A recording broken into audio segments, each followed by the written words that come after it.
Are you seeing this? I'll give you something new. Bliss 4 Premium Condoms is the only brand that comes with 4 pieces in a pack. Because we know she'll be begging for more. So why stop at 3? This guy is made by the biggest maker of condoms in the world. And he knows exactly what you need. With an amazing quality that you can trust and feel, Bliss wants what's best for you. And for that much-awaited sexy time. Don't panic if you won't have enough. We make sure you're always wrapped. Oh yeah. So make sure you do it on the bed. Bang in the car. Or be sneaky in the shower. Be confident you're this protected. Those first 3 words, ignite it with 4. Yeah. Oh, Don't settle for 3. Bliss 4 Premium Condoms.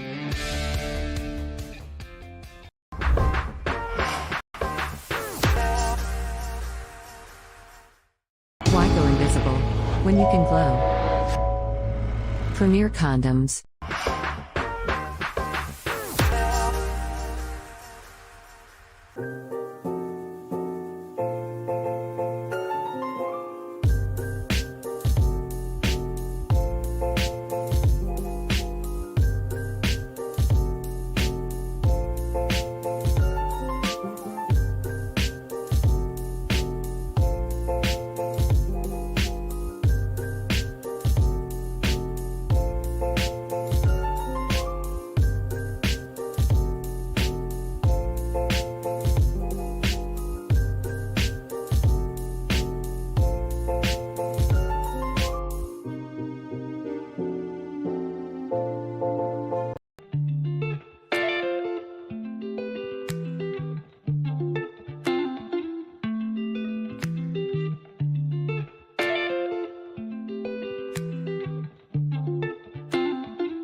I am a trans woman and I have the power to determine how I want to live my life.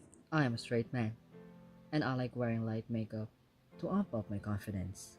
There's nothing wrong with that, and it doesn't make me less of a man. I still enjoy girly things like wearing makeup, despite being labeled as boyish. Gay since 2012, and nothing will stop me from fighting for her rights. I am not ashamed that I am an ambitious woman who is taking the path less traveled.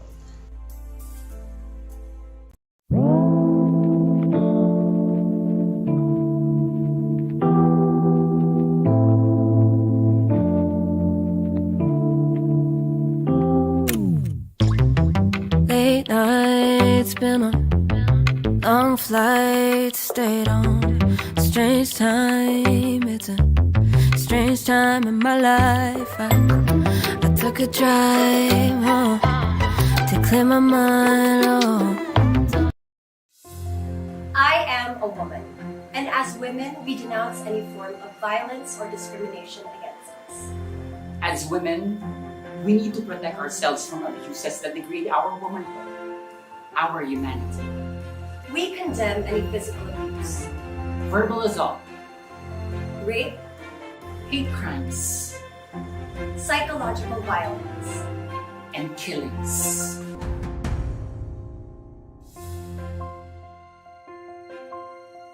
As humans, we deserve a society that honors life. As women, we deserve your respect and recognition. Whatever journey we have, cis or trans, we are women. We are the women of the 21st century. Women who are strong. Women who are valid. We are empowered women to break free.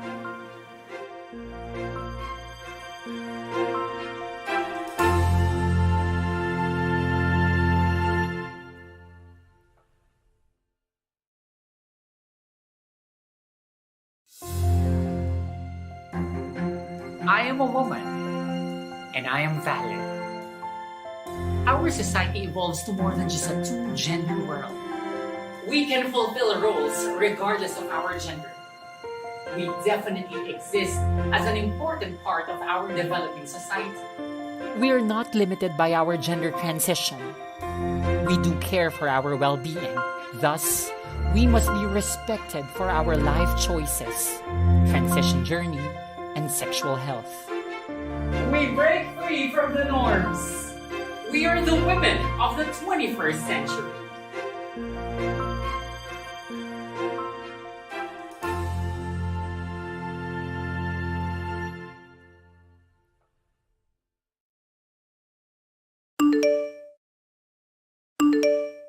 Are you seeing this? I'll give you something new. Bliss 4 Premium Condoms is the only brand that comes with 4 pieces. Magandang Lunes ng gabi sa lahat. I'm Janly Dunca, a proud woman of trans experience. Tonight, we'll be talking about the facts that revolve around trans people as we celebrate International Transgender Day of Visibility. Whatever gender you are, I know that facts always matter to you. An inclusive evening to all, especially to my advocacies, Janly and Tichi. Magandang gabi sa inyo.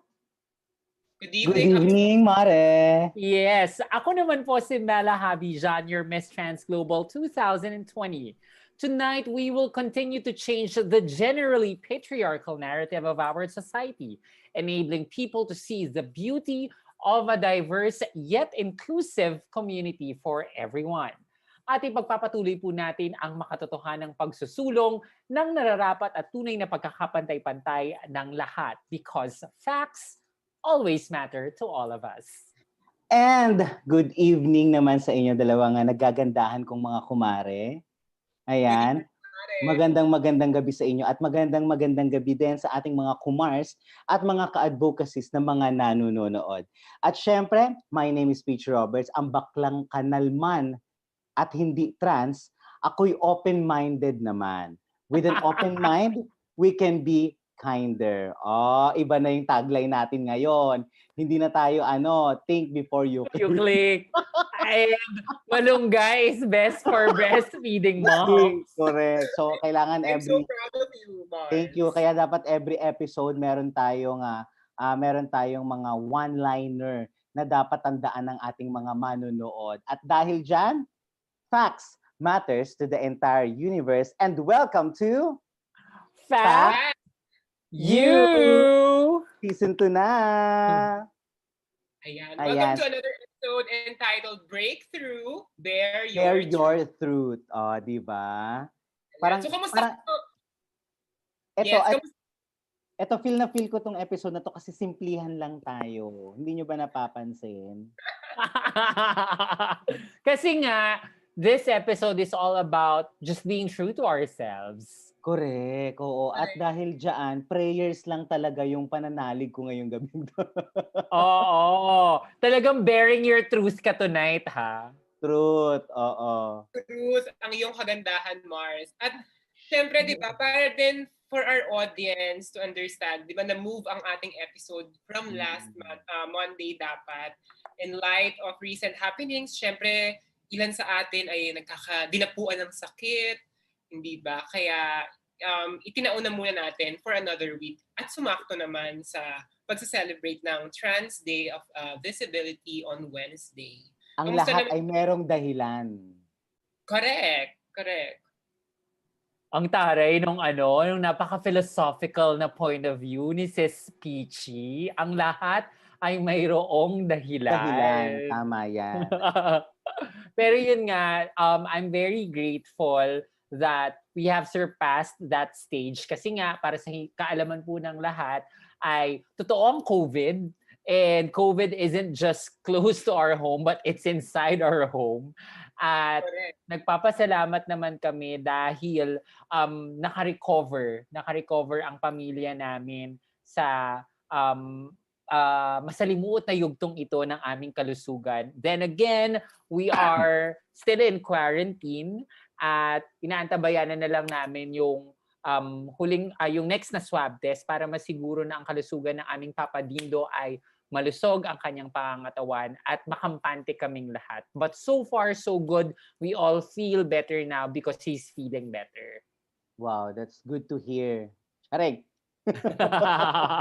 Walang mai-share. Ang ganda ng reaction mo doon. That's good to hear. Well, definitely tonight, marami tayong magandang maririnig na mga bagay pagdating sa usapin ng trans experience. Tama ba, Mars Peachy? Tama. At dahil marami na rin naman ang open-minded sa bansang ito, bukod sa pagbibigay ng 8,888 na puhunan, sa pagiging open-minded, di ba? Ito doon na natin ang pagbubukas ng ating mga isip. So, i-share ang ating episode tonight at kung may tanong kayo and comment, so i-type nyo lang down para makita ang mga sagot namin. Also, don't forget to support the program of our thriving online spaces, the Spaces Manila. Welcome sa ating 28,000 viewers and keep growing, keep sharing, keep it up. Sa mga may gustong makakita ng tunay na kalooban ni Peachy, mangyari po lamang na press 1 sa comments. Ayan, para umangat po tayo ngayong gabi mula sa laylayan. Trush. So, salamat, Kumars Peachy at Advocacy Smela. At syempre sa ating milyong-milyong viewers tonight. So let's begin by knowing more about the International Transgender Day of Visibility. So ayun na nga. This day is being celebrated every March 31.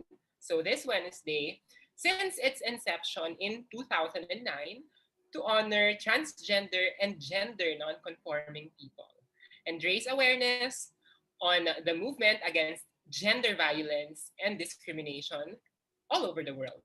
It also raises awareness on transgender rights. That is true. Advocacy. Correct, advocacy. So, nasa dulo, at nakakatuwa rin na nasa dulo ito ng selebrasyon ng Women's History Month, di ba? Signifying our inclusion in the women's movement in community of women, di ba? And we are definitely celebrating it with flying colors, especially this year. Pero paano nga ba nagsimula ang movement na ito? Well, in the US, transgender activist Rachel Crandall of Michigan established the movement as a reaction to the lack of LGBT recognition of transgender people, having Transgender Day of Remembrance as the sole commemorative event for trans people like us. Relatively, Transgender Day of Remembrance is only about mourning the victims of hate crimes and violence. It kind of deviates from acknowledging the living members of the transgender community and celebrating their resilience, success, and contributions. Kaya, nagkaroon tayo ng International Transgender Day of Visibility. It is simply recognizing transgender identity as valid. That's why we need to bear our truths to break free from our limiting past. Transgender Day of Visibility is a breakthrough in upholding the essence of equality, diversity, and inclusivity. Sabi nga ni Peachy kanina, having an open mind makes us kinder. Kaya, let's begin to care more for ourselves and for every gender there is.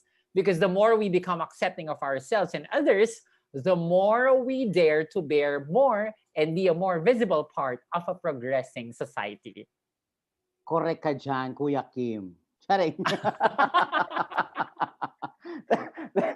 Correct ka dyan, no, Maring Mela. Pero sabi nga sa core values ng Love Yourself, dare, care, and share. So, pero kung ako sa inyo, be open-minded talaga. So may chance ka pa namang kapang yumaman at mag-isip sa kapit katotohanan. O, di ba? Charot lang. So pero seriously, ito may gusto ko nga siyang itawid, pero hindi ko alam kung naitawid natin. Pero seriously, by daring to be oneself, you open your mind to the limitless possibilities of and for yourself by caring for others, whatever gender you are. you open your mind to serving others without conditions. And by sharing yourself to others, you open your mind to the fact that our community is diverse. At dapat natin tatandaan na ito'y maganda. So kaya mga Mars, paki-share na itong live na ito at pag-usapan natin ngayong gabi ang iba't ibang mga diversities. Naitawid ko yan, di ba?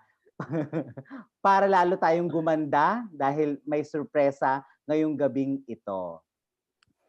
Correct. And we're very excited for this episode, no? Dahil bukod sa pagtalakay tungkol sa katotohanan ng mga kapatid nating transgender, syempre, pag-uusapan din natin ang pag-aalaga sa ating mga sarili, di ba? At para manatiling ating mga ganda at kagwapuhan. So, thank you, Kumaring Peachy at Advocacy Smela para sa inyong wisdom about caring, sharing, daring, and bearing to be more of who you are and for our community. Tara na't magkape sa gabi at introduce ang ating guests for tonight. So our first guest is a registered psychologist. She graduated with a magna cum laude honor in her PhD in clinical psychology. Her MA thesis and PhD in clinical psychology dissertation were also about transgender women. So, walang ibang perfect na guest for tonight para pag-usapan ang transgender experience, kundi ang ating sister. Walang iba, ang ating kapatid, all welcome, Dr. Brenda Alegre. Hello. Hi, how are you? Mabuhay. Maraming salamat. Magandang gabi. Thank you so much for having us tonight, and happy Transgender Day, International Transgender Day of Visibility. Every day actually dapat. So thank you so much. Thank you very much, Dr. Brenda. Thank you in advance kung nasan ka man ngayon. Hong Kong. Actually, I'm in Hong Kong. Ginawa mo naman ako omniscient. Omniscient ba yun? Omnipresent. Omnipresent. Ate Brenda, mag-iingat ka kay Peachy dahil kinaugalian na niyang ayuda sa ating mga guests. Ay, nasa sa inyo naman po yung kung seseryosohin nyo. Pero mas maganda kung seseryosohin po ninyo. Actually, mahilig din ako manghingi ng ayuda. Ganun po ba? Ganun po ba? Yes, please. Sa'yo ako hihingi. Hindi, pero ang masasabi ko lang, we're very happy that we have Ate Brenda with us tonight because she has been raising awareness and raising the flag of trans Pinay all over the globe. In fact, may pagmamalaki natin ang kanyang achievement because she is a professor at the University of Hong Kong teaching gender studies, 'di ba? Parang umaalagwa tuloy ang pag-unawa natin pagdating sa trans experience because we have the likes of Ate Brenda. So thank you so much for saying yes tonight. Siyempre, maraming salamat din. Thank you ulit. Hopefully makabalik. Yan. Aasahan po namin ang pagbabalik ninyo. Para may pagbabantayon. Pero anyway, let's welcome our next guest.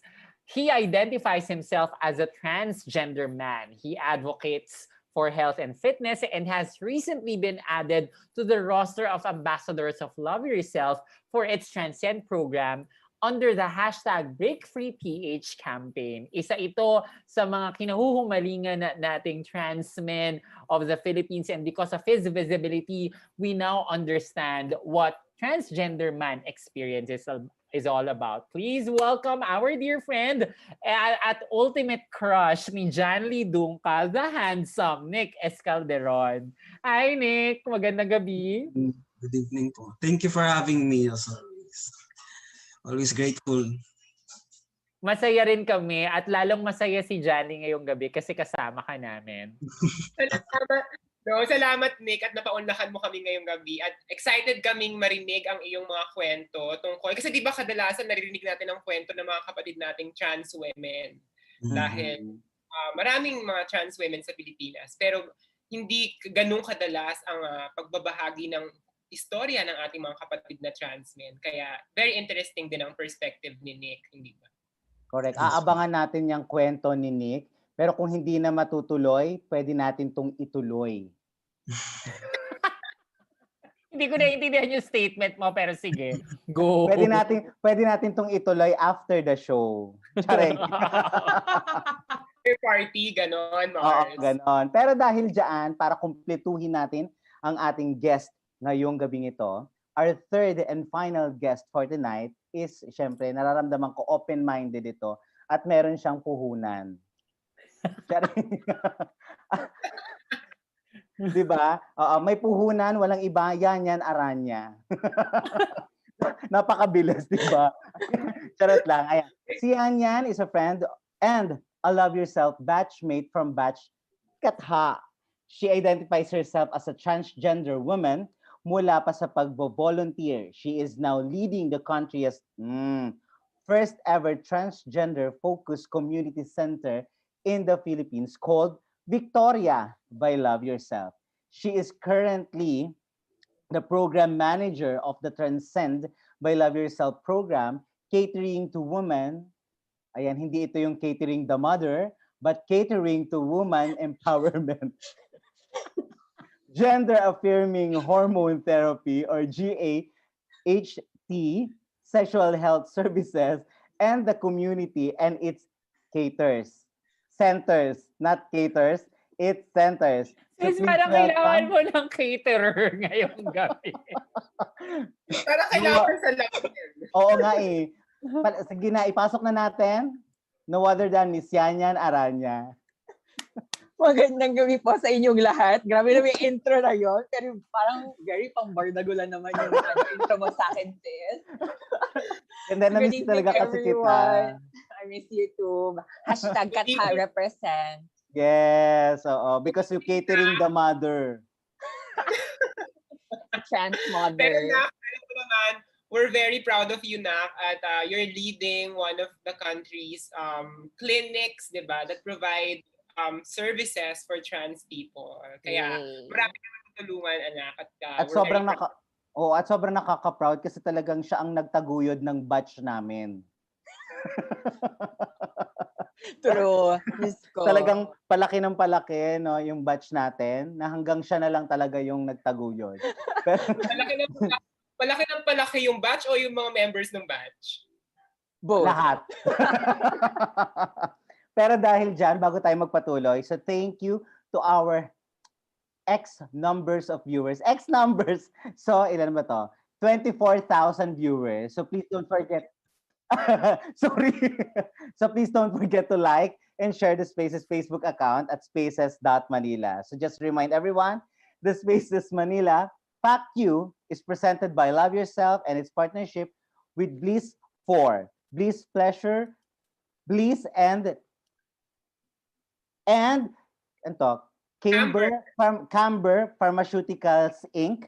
by Hetero. This episode is particularly sponsored by Carebare Naturals. Thank you very much. Yes, hindi ba? Talaga namang umaalagwa tayo dahil sa number of sponsors, di ba? Hindi lamang ngayong gabi, kundi every episode, very supportive ang ating mga sponsors. Kaya marami pong salamat. Thank you, Kumar Speechy and Advocacy Smela. Ngayon naman, syempre gusto nating pag-usapan ang trans journey. At personally, hindi ko na pag-uusapan ang sarili kong journey dahil baka umay na kayo sa bawat oras na pinag-uusapan ko ito. Pero gusto nating marinig syempre ang journey ng ating guests ngayong gabi. Kaya naman sila nandito upang ibahagi ang kanilang mga istorya. So, in simplest narrative, it's really about exploring and being more aware of our identities. Hindi ba? Lahat naman tayo, I think I can speak as a trans person and say na isa itong journey na matutuklasan natin ang napakaraming bagay tungkol sa ating sarili. Hindi lamang about our genders, kundi iba't ibang aspeto ng ating pagkatao. Hindi ba? So, at habang natutuklasan natin ang ating mga sarili, natututunan din nating pahalagahan at mahalin ang ating sarili. We care more for our true selves and make it more visible to the eyes of many. Diba? We care for ourselves and we bear our truth to the public. So my first question to our guests is, what does it mean for you to be trans? Can you explain the SOGI of a transgender person? Sige, simulan natin sa aking anak na si Yanyan. Ikaw na, anong ibig sabihin ng pagiging trans sa'yo? At quickly, kung makakapagbigay ka ng SOGI crash course about what being trans is. Thank you, Mother. So, basically, by definition, diba, yung gender identity is how you how you identify yourself, basically. And meron tayong tinatawag na cisgender. Ito yung mga taong nagko-conform with their sex assigned at birth. So, dito papasok yung cisgender man and cisgender woman. For those naman na hindi nagko-conform with their sex assigned at birth, ito yung tinatawag natin mga trans people. Ako personally, by definition, the universal definition yun. Ako personally, it starts with being aware na hindi ka nagko-conform, hindi congruent yung gender identity mo with your sex assigned at birth. And hindi doon natatapos by being aware, but coming into terms with your identity. Kasi hindi lang, it's a long journey eh. And coming into terms with it, hindi lang sa isang aspeto, but holistically. Diba? And very important yun kasi para hindi, wala akong naisip na ibang term, pero para hindi chokso yung yung transition mo.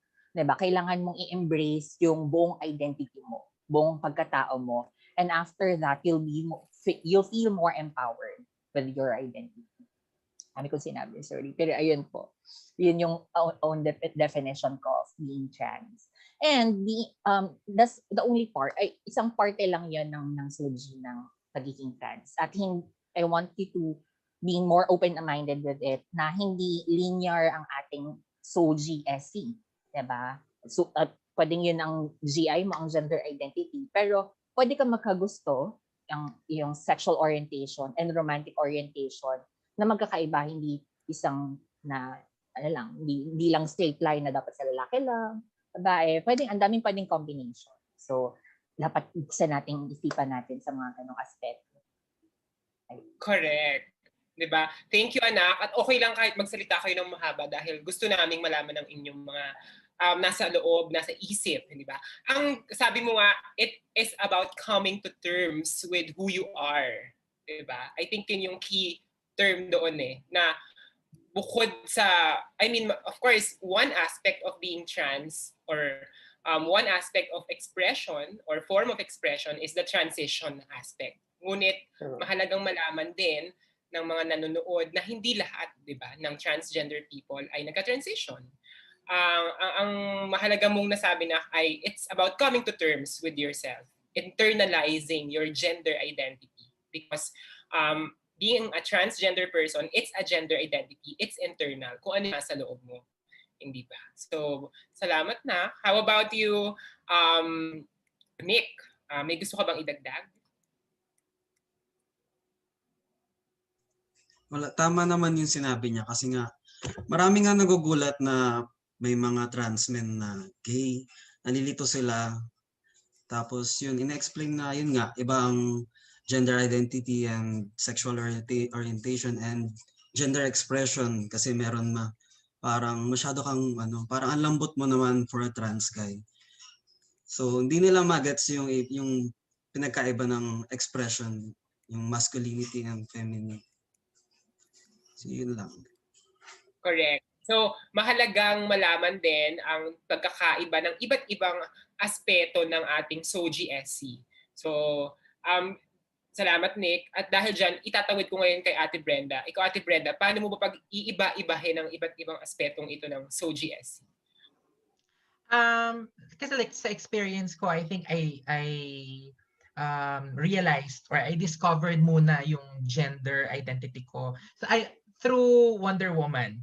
Kasi nung panahon ko, syempre I come from a much earlier generation. Meron ng live action noon na Wonder Woman si Linda Carter. And I was about 6 years old. Kasi mga 70s yun eh. So I was about 6 years old. And I used to watch that. And I think doon ko na-discover na I think I wanted to be like her. Pero of course, we didn't have the terms, right, for gender. We didn't even use transgender kasi it's a Western term. So I like to also clarify for our listeners and audience na the concepts that we're using, are mostly Western concepts. But if you're looking at my background, we also have to consider na in our pre-colonial and ancient times in the Philippines, hindi naman talaga Western ang concept ng gender kasi gender doesn't really exist, di ba, back in the day. Pero if you like to translate that into something, gender roles, hindi lang gender identity, hindi lang sexuality, hindi lang gender expression, but gender roles.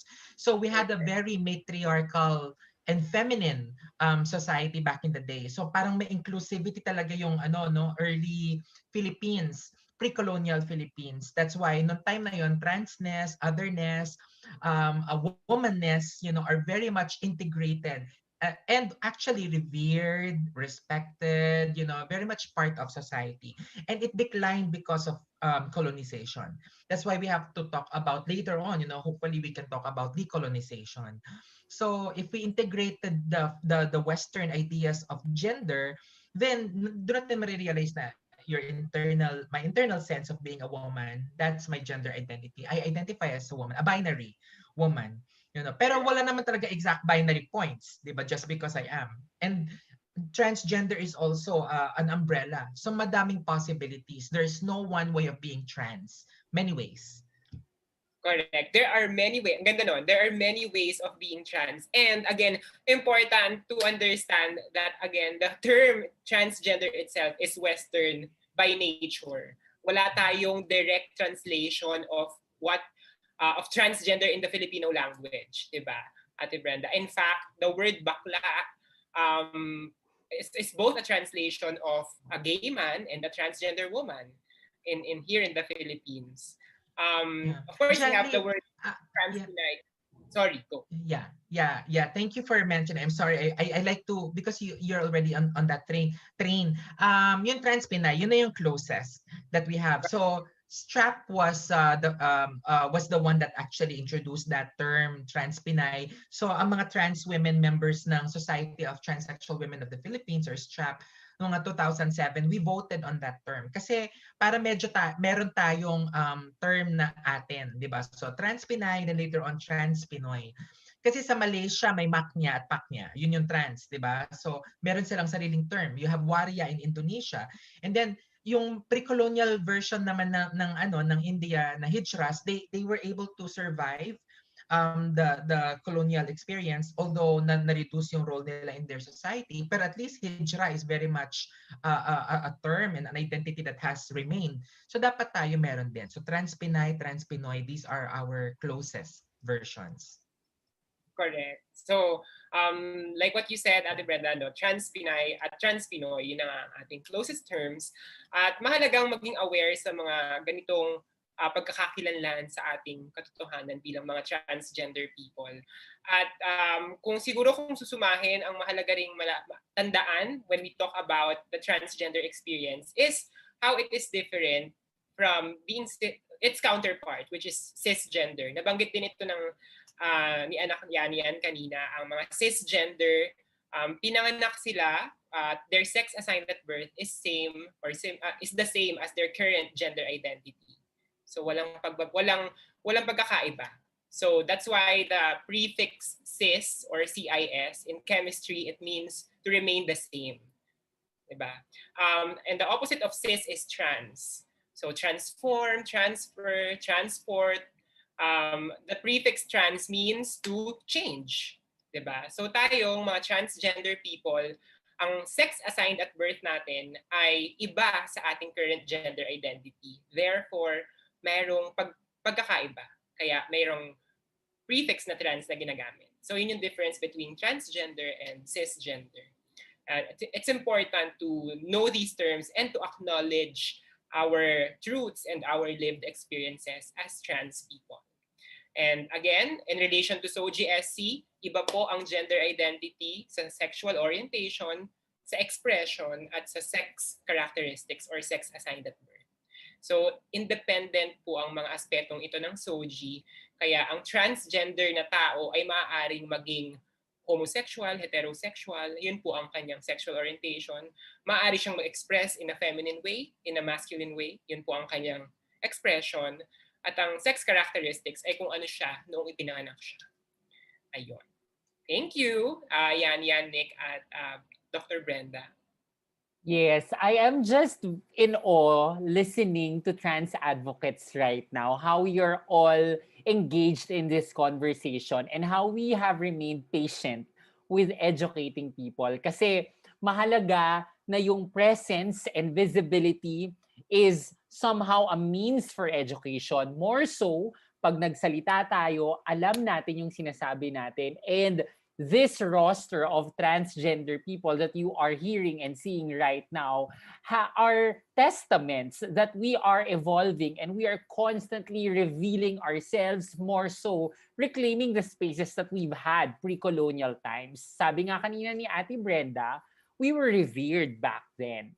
And I guess, bagamat yung term na transgender is a Western concept, dapat laging manatili sa atin na ang diversity of gender has always been acknowledged here in our very own Philippines. Kaya Ate Brenda, siguro, coming from that, gusto kong malaman, now that the trans movement in the Philippines is becoming stronger, more so, magkakaroon na tayo ng mga celebration like this, the International Day of International Transgender Day of Visibility.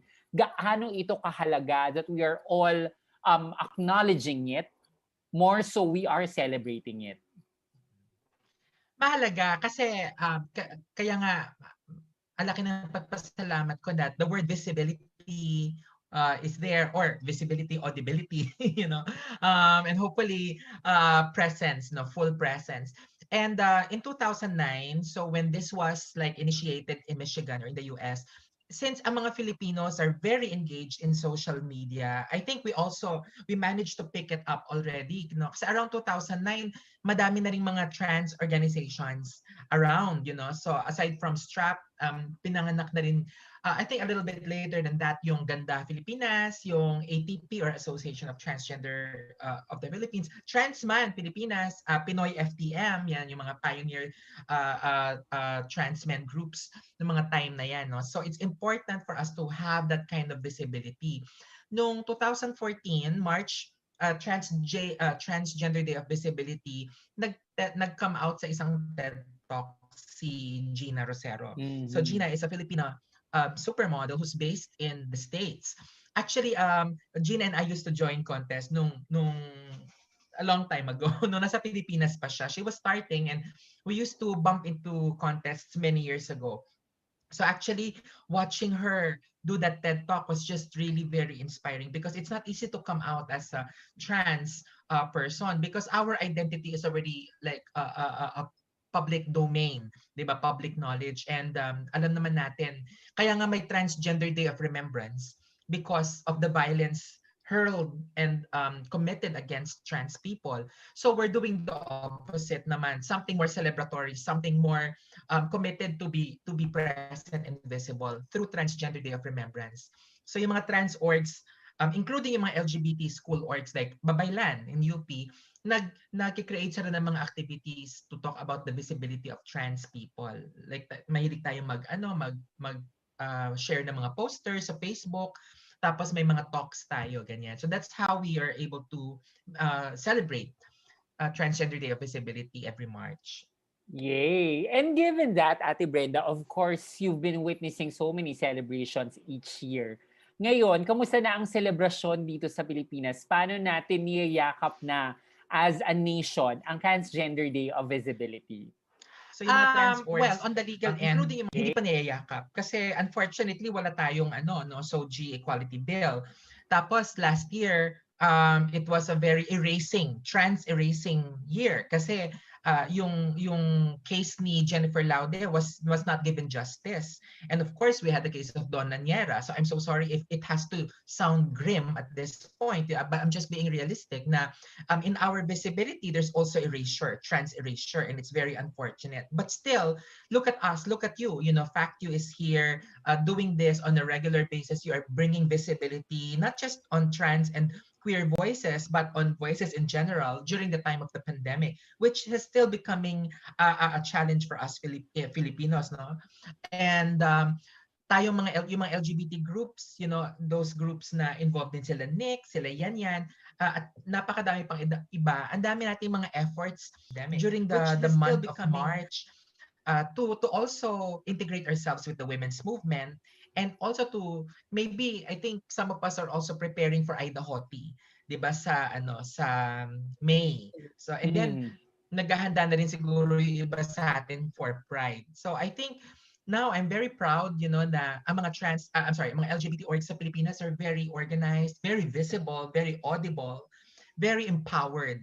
But as a collective, even if we are so much present, if our government is also incapable or denying our existence, then that's also very sad at the same time. At mamaya, mas pag-uusapan pa natin ang halaga ng SOGI Equality Bill in terms of redefining trans experience, more so putting meaning into every transgender person's life. So, Maring Peachy, ikaw. Correct. Actually, nakikinig ako sa kanila, no? At ito na naman, lumabas na naman itong SOGI na ito, na I believe nung una nating episode, yan agad yung pinag-usapan natin. Yung pinaglilaban ni Ate G, di ba? Na sana, sa sobra nating masyado na tayong, kumbaga, unti-unti na tayong umiingay, unti-unti na nakikilala. Sana pansinin kung ano man yung para sa atin. 'Di ba? At ang daming mga trans na ngayon ang parang mas nakikilala or mas sabihin natin na mas umiingay. Kaya itong question kong ito ay para sa ating baby boy na si Nick. Ayan, especially para sa kanya.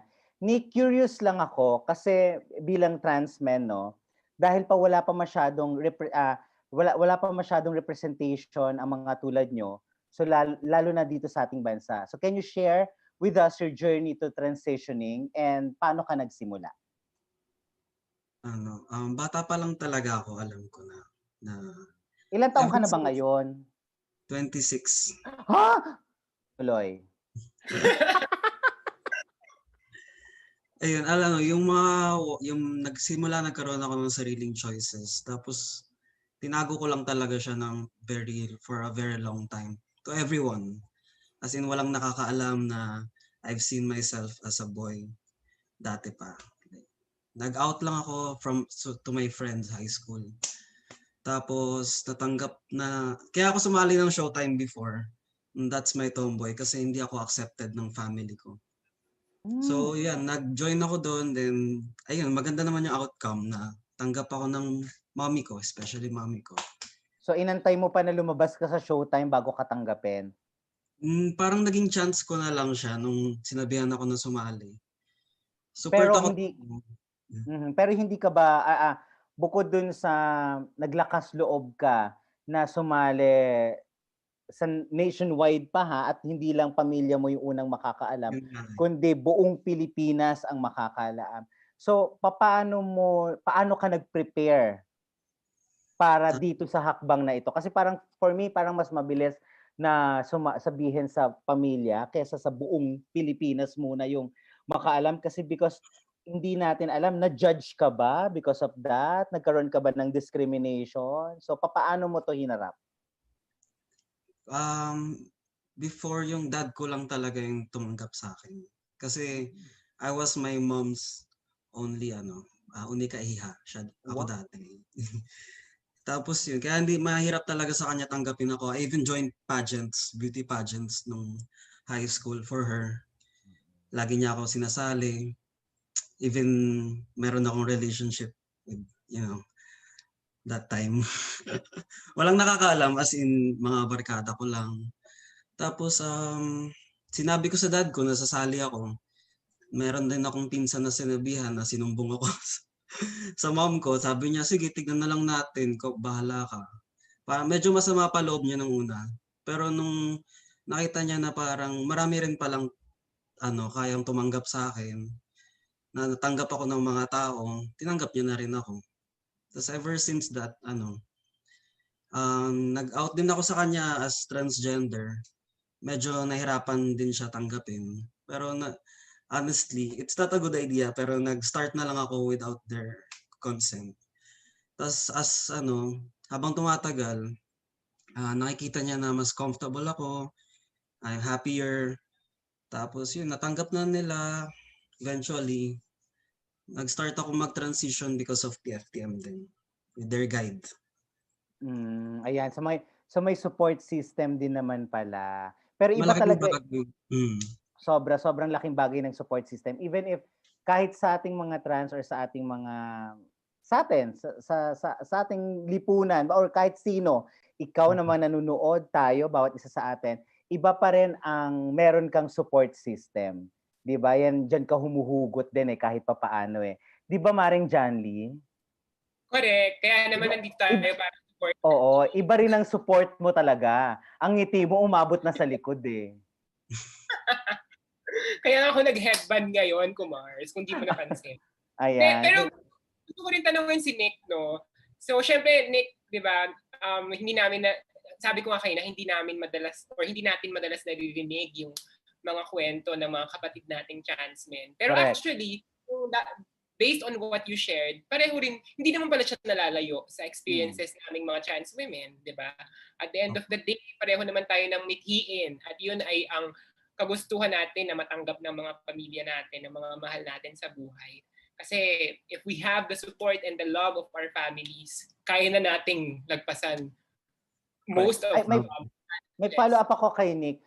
Nick, may involved ka ba ngayon sa mga activities ng mga trans men or mga organizations ng with these groups na ito? Wala naman po masyado, pero ako personally, for now, tinatry ko lang talagang, I'm doing my best to inspire lahat from our community, LGBTQ community. And pag meron silang questions sa akin, I immediately answer them, guide them, tas ililid ko lang sila sa PFTM. Ano yung common question sa'yo na tinatanong? Saan makakakuha ng testosterone? Yun agad, minsan. Which is very talaga siya, misleading. So, kailangan syempre, soji muna kasi ang dami ngayon kahit sa mga online shop, meron mga nagbebenta without, without guidance, nagbebenta sila, which is very dangerous. Correct. Kung masyadong bilhin ng mga kung ano-ano para lang mag-transition. Mahirap yan. Oo. Ayan. Thank you very much, Nick. Welcome. Yes. Maring Mela. Thank you for sharing your journey, Correct. Nick. Kasi parang sa journey mo, talagang doon natin makikita na ang bawat pinagdaraanan ng transgender person ay mayroong takot, pero sa huli, pag natanggap mo na yung sarili mo at nayakap mo na ito ng buong buo, mayroon kang makikitang tagumpay. At very recurring sa lahat ng transgender people, ang salitang transition. 'Di ba? Meron tayong pinagdaraan ng transition. So, for the benefit of our audience, Ate Brenda, ano po bang ibig sabihin ng transition? At sa bawat isang transgender person na nag-iisip na mag-transition, ano po yung dapat niyang pagdaanan? Kasi una, I think you already mentioned this earlier na hindi lahat kasi because umbrella of identities ang transgender, hindi lahat ng trans people nagka-transition, no? So in the first place, hindi lahat alam na may transitioning, and I discovered that myself here in Hong Kong. I met some Philippine domestic workers natin na hindi nila alam na trans man pala sila. Ang pagkakakilala nila sa sarili nila, they're lesbians. So imagine their lack of access, 'di ba, sa identity nila mismo. Somehow hindered them from understanding their own identity. So hindi nila alam na pwede sila mag-transition. So ang transition is for those who want to move their lives, from one point to another. Parang yung gender nila, transition nila socially, In some cases, legally at the same time, and in some cases, medically at the same time. Minsan, dalawa lang or tatlo lang. So, ang pagka-transition, madaming possibilities. Hindi lang siya hormones. So, when we say transition, ang misconception ng mga tao, hormones lagi. Hormones, surgeries, ganyan. Kaya may tinatawag tayong SRS or sex reassignment surgery or gender affirming surgery or gender alignment surgery or may facial feminization surgeries or surgeries to actually help you feel better about yourself, di ba? Pero hindi naman lahat ng trans naisip gawin yun eh. Tsaka hindi lahat magka-qualify. Sometimes your bodies may have limitations that may prevent you from undergoing surgeries or prevent you from taking hormones. Like if you have meron kang renal disease, kidney disease, or a liver disease, ang hirap hindi pwede mag-hormones kung tutuusin. So hindi lahat. Kaya nung panahon namin, wala talagang word na transition. So ang mga trans women noon, natututo lang about hormones and mga silicone injections or mga collagen injections through each other sa mga beauty pageants. And we have a very strong beauty pageant culture in the Philippines, as much as we also have a very strong beauty parlor culture in the Philippines. So kundi sa parlor, sa pageant natin natututunan yan. And oral tradition din, di ba? Reflective of our history. Pero unfortunately, mahirap magkaroon ng legal transition in the Philippines because we do not have a gender recognition law. So in some countries like the UK, meron silang gender recognition law. But if you're a British citizen, you can transition your gender legally. Pwedeng yung hindi ka nag-hormones, pwedeng hindi ka nagpa-surgery, but you present yourself socially as that gender you identify as, and you can transition your documents or gender markers legally as well. You can do that in Canada, in Argentina, in Australia. Kaya may mga gender X yung mga options sa iba, if not the binary choice of the other. Ganon. Yung social transitioning naman is yung point na ikaw mismo nagsa-start ka na magdamit as that person you see yourself more comfortable as. Like kambaw siguro ng time ko, nung high school, pag magsuot, uso noon yung mga pads. Tsaka hindi kasi uso yung mga form-fitting na tops noon at tsaka mga plunging eh. So kahit na yung t-shirts namin malalaki, pero may mga paddings, pambabae yun, or may lace. For me, it was a form of transitioning without using and knowing the word of transitioning. Kasi ang feeling ko, it allows me to express myself in that feminine way. Diba? Yun ang understanding ko ng feminine. And yung understanding ko ng feminine is shaped by time and place. So growing up in the 80s, 90s, medyo nag-iiba rin siya now. Maybe ang femininity ngayon nag-iiba na, nagiging less binary. Pwedeng nag-open up na yung spaces of non-binary, of fluidity. So, di ba? So, yung iba nag-transition pa rin sila that way na pwedeng they allow themselves to dress fluidly. Ganyan. Pero, yun nga, yung legal transitioning is another aspect that can be very problematic in a case like the Philippines. Mm-hmm. So thank you, Ate, because you were able to navigate us through the journey of transition. Na para sa mga transgender people, ito yung kumbaga ay isa sa mga paraan for us to realize and affirm the gender identity that we really have. So again, in terms of transition, mahalagang maunawaan that there are many kinds of transition at isa ito ni Ate Brenda named you have social transition, you have medical transition, at yung isang bagay na inaasam-asam pa rin natin hanggang ngayon ay of course ang legal transition.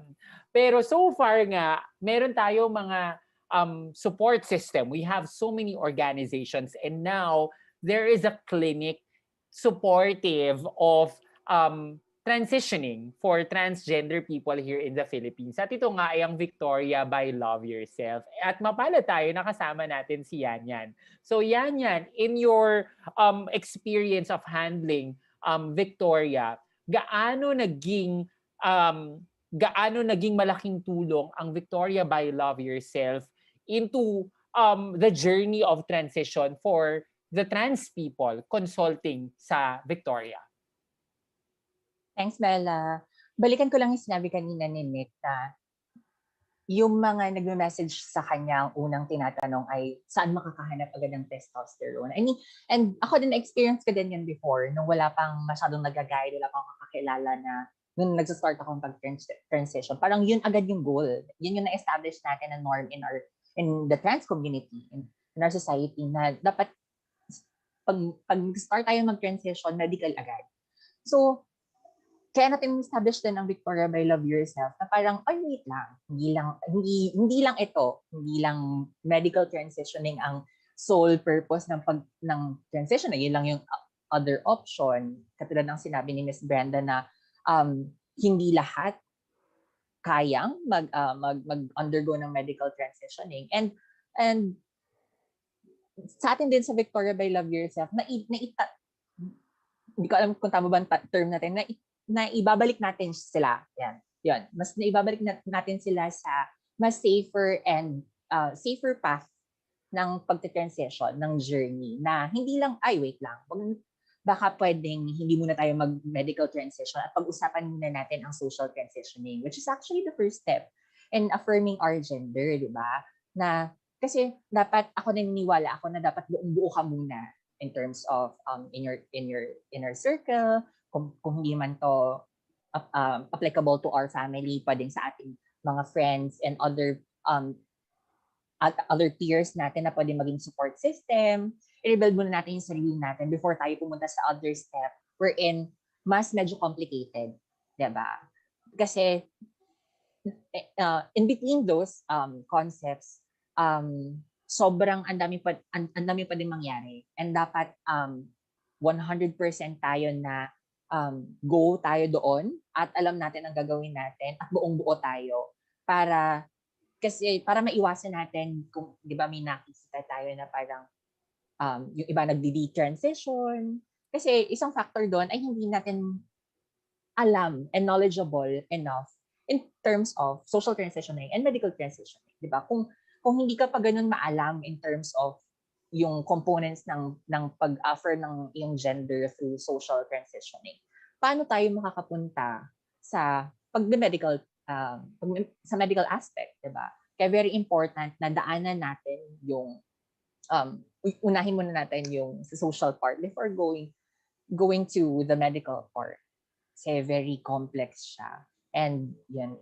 And very important din, maganda din to na na-establish natin yung Victoria by Love Yourself kasi it became parang a go-to safe space ng ating mga trans community. Kasi before, ako nung nag-umpisa ako, I mean, legit to na di ko talaga alam kung saan pupunta. And, di ba, nung pumasok ko, alam naman natin yun, I mean, na-chika ko na before na mga natin na wala talaga akong kakilala na trans before. So, nangangapa talaga ako. So, buti na lang andyan si Mami Janly, the patron saint of all trans community in Love Yourself, na nag-guide sa atin along the way. And yun din yung naka-inspire sa atin in creating Victoria by Love Yourself. I know hindi naman to nag-iisa na lang, buti nga. So, with this, I mean, sa pag-pioneer natin ng Victoria by Love Yourself, lumabas din, musbong din yung iba't ibang mga partners natin na mga centers wherein they can go to them, not only us. Yung nakakatuwa, di ba? Parang ang dami ng pwedeng puntahan compared nung time sige ako na lang, nung time ko na sobrang hirap pa mag-navigate saan pumunta ang mga trans. So, Nako, thank you so much for sharing because Yanyan, we have a shared experience. The person who helped me navigate through my trans experience is Saint Janly of San Roque, Marikina. Kaya pangarap ko talaga na eventually yung Victoria by Love Yourself, pag unti-unti yan nagdagdagan. Of course, we have Lily by Love Yourself. Sure. Na nadagdagan. Nako, from Lily to Janly by Love Yourself. Itatag natin yung Janly by Love Yourself. Anong masasabi mo, Janly? Nako, alam nyo, nakakatuwa, no? Nakakatuwa dahil dati, kumbaga, tayo yung nagtutulungan na person to person talaga, na talagang, kunyari, natutuwa ako at very proud ako na natulungan ko si Mela at si Yanyan. Pero nakakatuwa na ang layo na rin nung narating natin na hindi na lang basta tao, kundi mga institusyon na, like may mga clinics na tayo ngayon na pwedeng puntahan ng mga kapatid nating transgender na maaaring hindi nila alam kung ano yung pwede nilang gawin. Diba? As much as, of course, lagi naman tayong handang tumulong sa mga kapatid natin, iba pa rin yung merong institusyon na malalapitan, diba? Na mas nakaka-legit, kumbaga. At mas malaking tulong at support na rin yung provide nila sa ating community. Hindi ba? So, ang ganda ng sharing ng ating mga kapatid. Sorry, may sabihin ka ba yan? True, add ko lang. Na-realize ko lang ngayon ang sinasabi mo yun, Mommy. During yung transition period ko, doon ko na-realize na very important na buo ka nung part na social transitioning mo. I mean, alam mo na lahat ng concept about it. Kasi it become, nagiging empowered ka as a person. And katulad ni Mommy Janly, I mean, as an empowered woman na knowledgeable enough with these kinds of things, nagiging agent of change ka. Sure, sabi. Nagiging agent of change ka. Na-impart mo siya minsan, hindi mo napapansin, na-impart mo siya towards other person. Na-educate mo yung ibang tao. So, kaya very important na buo tayo doong part na yon pa lang. Diba? Kasi it creates ripples of positive change, sabi nga sa org natin, diba? Ayun, sasabihin ko pa nga lang ang ripples of positive change, anak. At hindi ba? At ako naman, syempre, I have my very trans mother na si Adri from Strap also. Siya naman ang nakatulong sa akin. Kilala din siya ni Ate Brenda, of course. Na, yun nga it's really a pay it forward kind of movement, di ba? Na nagtutulungan talaga tayo at nakakatuwang ma-witness yung pagtutulungan natin as a community. At I think crucial nga, nabanggit na ni Yanyan at ni Ate Brenda, yun nga, social and medical transitioning. Just to recap, ang social transitioning, number 1, of course, identifying yourself as trans, coming out as a trans person to your family, to your friends. Number 2, using names and pronouns that are aligned with your trans identity. Diba? For trans women, usually she or her. For trans men, usually he or him, di ba? At of course, socially, yung paggamit, minsan paggamit ng boses na naaayon doon sa iyong gender identity. So, for trans men, effect ng hormones or ng testosterone, bumababa yung boses nila.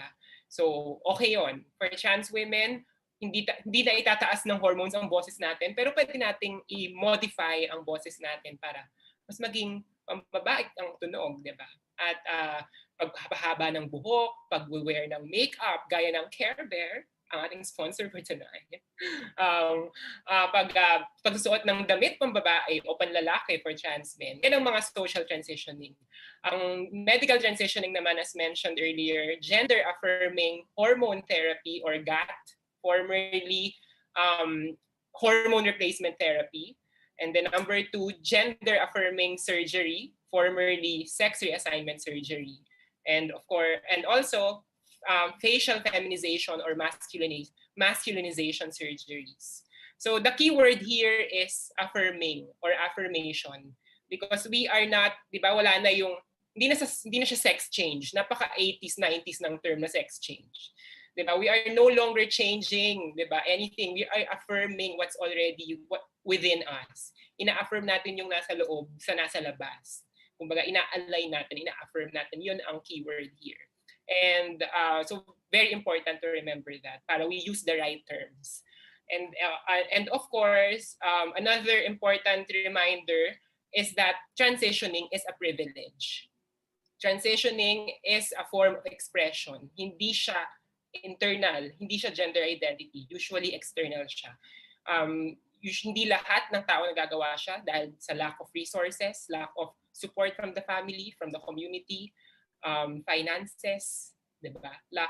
Dahil bawal sa religion, bawal sa school, bawal sa work, hindi ba? At bukod pa riyan, meron tayong mga kapatid na transgender na piniling hindi talaga mag-transition dahil ayaw nila. At okay lang din yon. Hindi sila less of a trans person than others. Kasi nga, transitioning is a privilege or a choice. Diba? So, siguro kung susumahin natin ito, we are not we transition. We are not transgender people because we transition.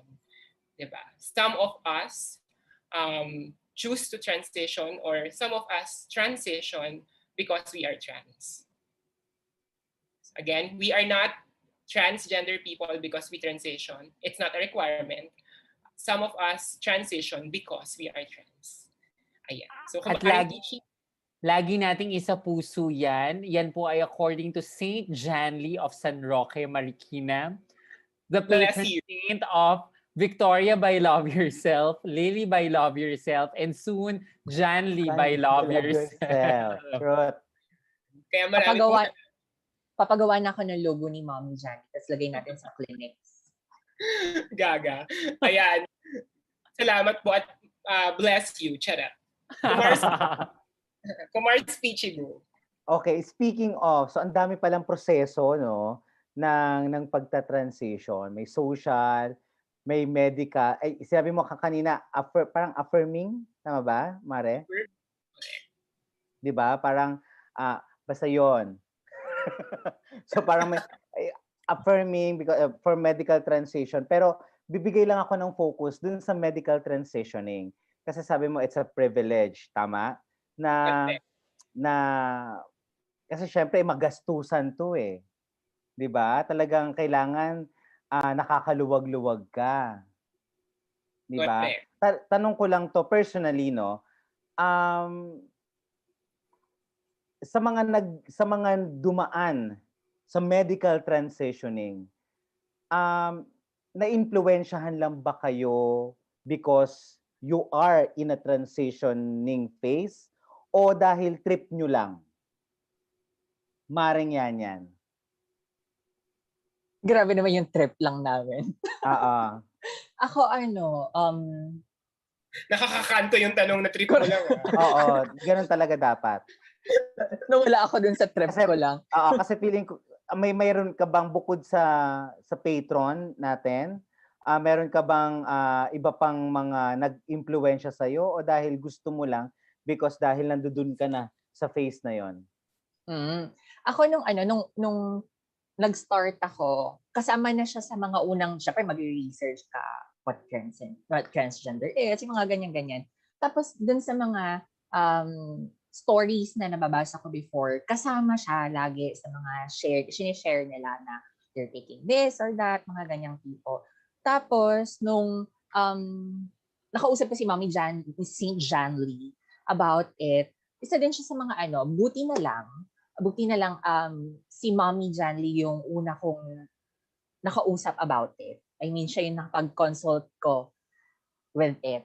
Kasi, tama yung mga information na ibigay niya sa akin, which is very important kasi diba, kasi nung time ko usually chika-chika lang siya, friend to friend or from trans mother to trans baby, mga ganong tipo na hindi mo ma-validate din yung authenticity and tama ba yung information of in terms of medical transitioning. So yun, basically influences ko are from my researches and si Mommy Janly. Ayun. Mare, question. Gaano katagal yung phase na yon bago mo na sinasabi na go na, laban na? Na mag-start na ako ng medical ng medical transitioning. Yes, Medyo matagal din kasi ang tagal ko munang ang tagal ng questioning phase ko na from a gay man to a trans woman na tama ba? May mga pumapasok sa isip ko na ito ba talaga ako? Yung mga ganong tipo, ipupush ko ba talaga? Then, nung time na nag-identify na ako as trans, may another phase na naman na ipupush ko ba? Kailangan ko ba? Medyo natatakot ako eh. Mga ganong tipo. Siyempre, medical to. Siyempre, hindi ako,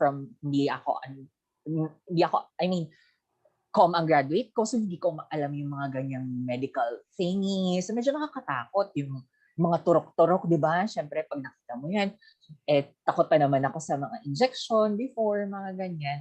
So, parang ang tagal ko pang in-internalize yun, namnam, muni-muni, before ko i-push siya. Then, very thankful enough na I'm surrounded ng mga empowered trans women like Mommy Janly, mga na-meet ko.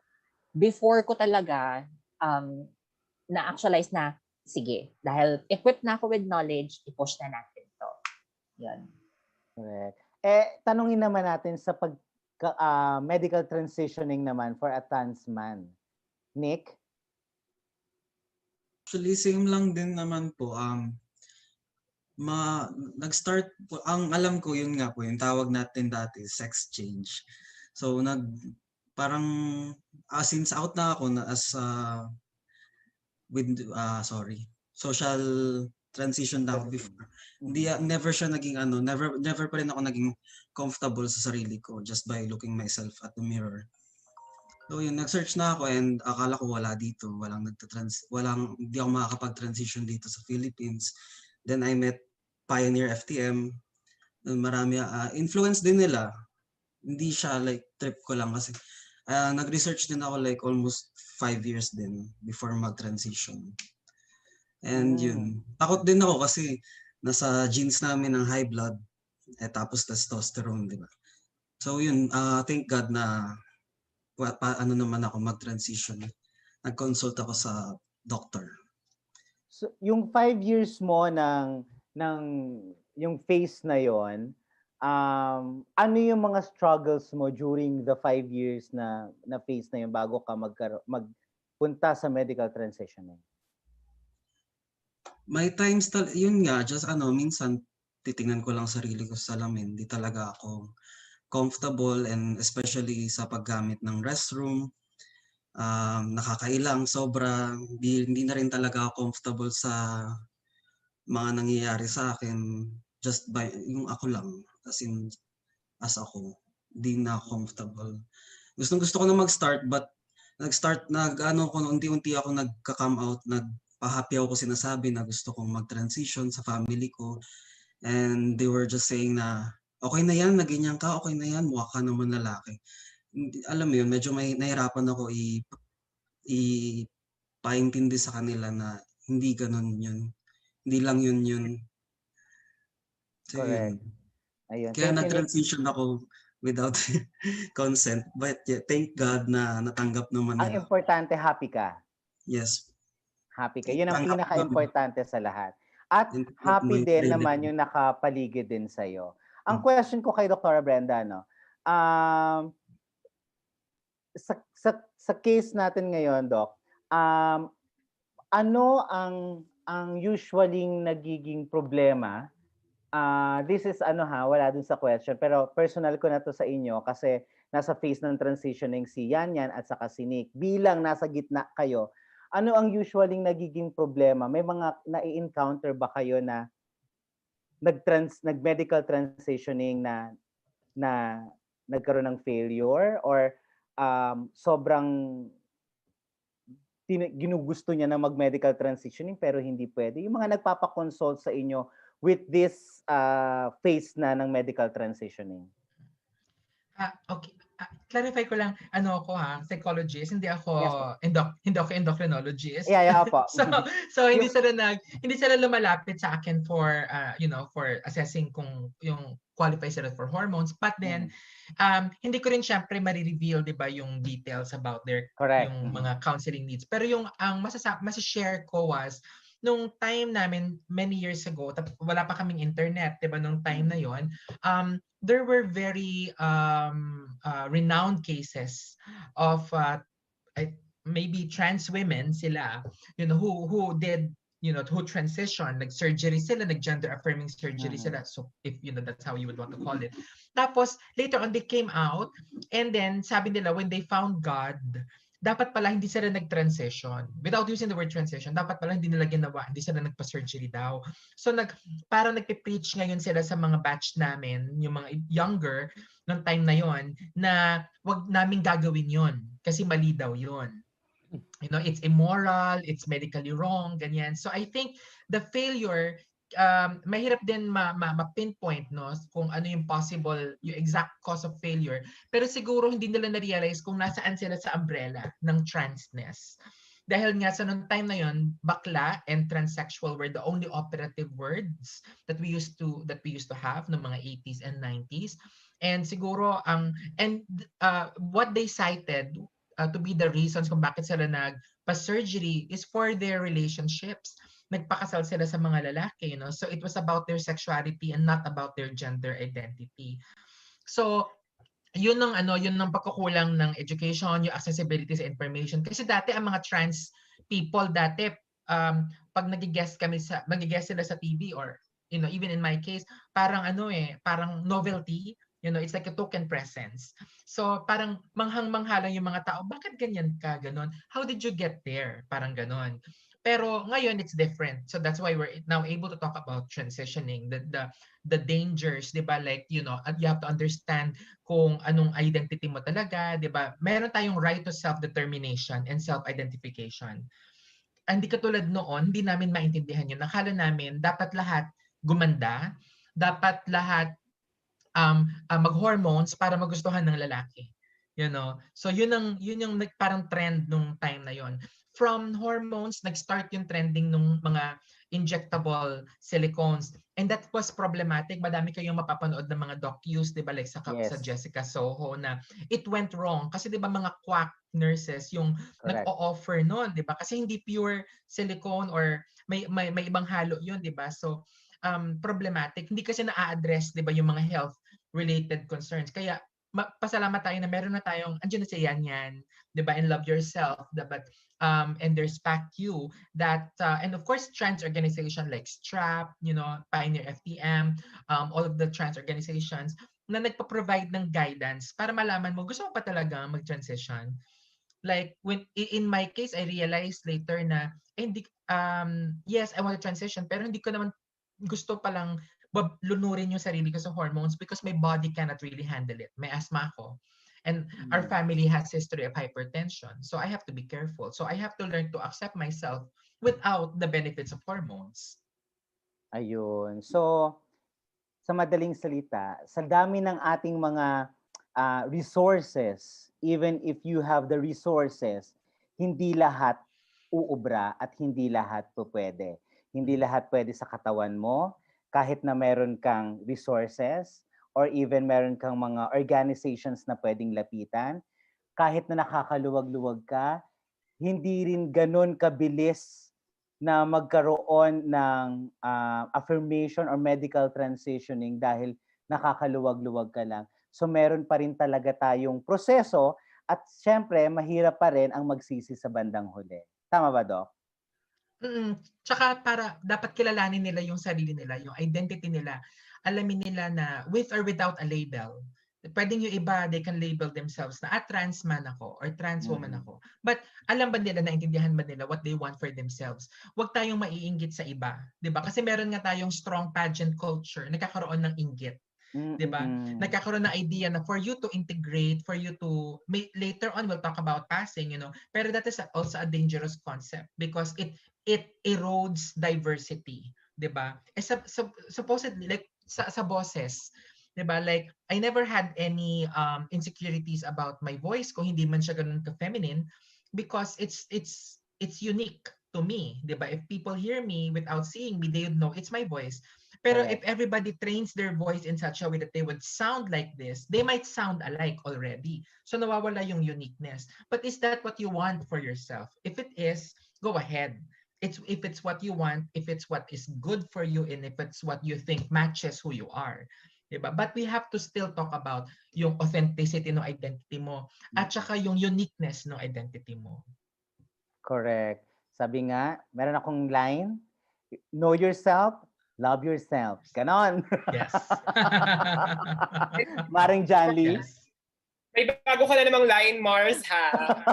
Nakakadalawa ka na today, ha? Sila mo dapat, di ba, ang quota mo? Kaya pumili ka mamaya bago magtapos ang episode. Correct. Hindi, pero I think sa mga sagot ng ating mga guests ngayon, ang pinakamahalaga na malaman ay ang actually dalawang bagay. Una, ang pagkakakilanlan sa sarili. Kasi nga, again, transitioning is a form of expression and being transgender is a gender identity. Pagkaiba sila. Okay? So, before ka pa mag-transition, kailangan kilala mo muna yung sarili mo. Sure ka na transgender ka at sure ka kung ano yung gusto mo na gawin. Diba? Pwedeng transgender ka pero ayaw mo mag-transition. Okay lang yun. Diba? Pwede namang, kaya doon nagsisimula sa pagkakakilala mo sa sarili mo at kailangan confident ka at kailangan tanggap at mahal mo yung sarili mo. Dahil doon nagsisimula ang tamang landas. At number 2, ang tamang motivation. 'Diba? Sabi nga ni Ate Brenda, may mga iba tayong mga kapatid sa komunidad na nag-transition dahil sa gustuhan nila na mahalin ng iba, 'di ba? Na magkaroon ng relationship. Pero tanungin natin yung sarili natin, tamang motivasyon ba 'yon para mag-transition? Tama ba na ginagawa mo siya para sa ibang tao? At ako na yung sasagot, hindi siya tama. Dahil ang pagda-transition ay isang personal decision at kailangan ginagawa natin ito para sa mga sarili natin dahil mahal natin yung sarili natin. At sa tanong mo kanina, Peachy, kung trip-trip lang ba ito, eh, definitely hindi siya trip lang dahil maraming mahabang proseso ito ng pagninilay, handa na ba ako, financially, emotionally, mentally, psychologically. Pero yun nga, kailangan tama yung motivasyon natin. Ginagawa natin ito for ourselves because sabi mo nga, Peachy, know yourself, love yourself. Love yourself. Correct. Yes. At dahil dyan, diba? So, and as we know ourselves better, we open up and bear more. Kaya naman, we also take up spaces and become more visible and represented in society. At kaakibat ng ating paglabas, pag-bear ng ating mga sarili, ay syempre ang mga hindi kaaya-ayang mga pinagdaraanan natin bilang trans people. So ang tanong ko sa ating guests, kung pwede niyong i-share yung mga struggles at mga misconceptions about being transgender men and women. So paano niyo hinahandle ang mga struggles na ito? At yan, simulan natin sa iyo, Nick. Yung struggles po ba before or pwede both naman, pwedeng when you were starting and even until now, mga discrimination na hinarap mo or hinaharap mo at paano mo sila hinahandle? Minsan talaga siguro discrimination before parang actually meron akong dance group before na ako lang yung transgender. Ako lang yung that time. Tas parang nadi-discriminate ako na mahina, ganun, kasi nga hindi naman daw ako totoong lalaki. Tapos yun, that time di ko pa siya kayang i-handle eh. I took things seriously talaga. Very, talagang yung anxiety ko tatama siya sa akin. Pero ngayon na tumatagal, parang since tanggap naman, tulad ng sabi mo kanina, Miss Janly, na basta tanggap ka ng mga tao sa paligid mo, wala. Doesn't matter na yung opinion ng iba. So yun yung pinangugutan ko na okay lang kasi you can't please everyone talaga. So mahalaga, suportado ka ng family mo and or friends. Yun, tas ang problem ko lang naman is CR talaga. Lalo na especially for male na CR restroom kasi yung iba walang cubicle, walang So I end up na pipigil na lang ako hanggang sa makahanap ako ng restroom na may toilet. So yun lang yung struggle ko ngayon. And pressure, a little bit of pressure for being trans man na kailangan palaki ng katawan, sometimes may mga pressure na ganun. Pero ako kasi personally, that's my choice. Doon nabubuo yung confidence ko, doon nababawasan yung body dysphoria ko. It's a choice naman kung yung iba hindi feel magpalaki ng katawan as long as tanggap nila yung sarili nila and comfortable sila. Yun lang. Okay. So, nabanggit mo, Nick, yun nga, struggle before belonging to a group. Like, before kasi you were a member of a dance group and you were the only transgender man in a group of males, tama? So, pero syempre bata ka pa noon until mabuo mo yung confidence mo and mas wala ka nang pakialam sa sabihin ng iba as long as you have your family and friends. And syempre another issue na nabanggit mo na lahat tayo ay nakaka-relate ngayon dito for sure ay syempre ang walang kamatayang CR bathroom issue na yan, 'di ba? Na gusto lang po namin umihi at paihi niyo po kami. Yun lang. So, pero minsan kasi iniisip ng mga tao na puro na naman bathroom issue, yan naman. Pero again, it's about taking up space, diba? Taking up space that are rightfully ours. Hindi naman tayo nagde-demand ng so much from the community, from society, diba? We just want to be free to use the restroom that we want, diba? Sige. So, salamat, Nick. At punta naman tayo kay Yanyan. Thanks, Mom. So, for me,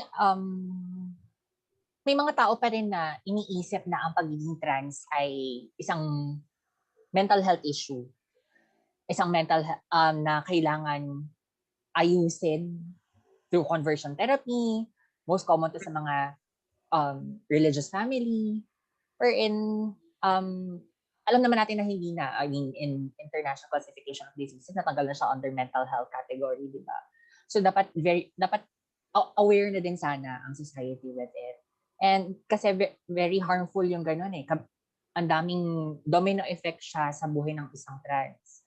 Susunod dito yung problema natin and struggles natin in education system, bullying, discrimination inside the classroom or within the campus premises na nag-result into violence, many forms of violence, di ba? Na merong effect siya, lifelong effect siya for that person alone. Hindi lang siya during that phase lang. Minsan nag-carry over siya up until through employment, hanggang adult life niya, di ba? So, dumako naman tayo na adult life na yung limited lang ang employment opportunities ng mga trans in the Philippines dahil hindi educated enough ang mga companies, ang society in general. So, dahil doon, napupush ang karamihan sa atin na mag-engage sa, I mean, alam mo yun, parang lesser type of employment wherein we know naman na, hindi naman natin sa pinidiscredit, pero alam natin na we're very capable of more. I mean, di ba, tayo mga trans men and women ay maabilidad, matalino, na we can do a lot of things. Di ba? Mga ganun tipo. And there are instances wherein dahil wala nang mapuntahan, wala nang magawa, nag-result ko sa mga very dangerous type of jobs, di ba? Na sana ma-omit natin,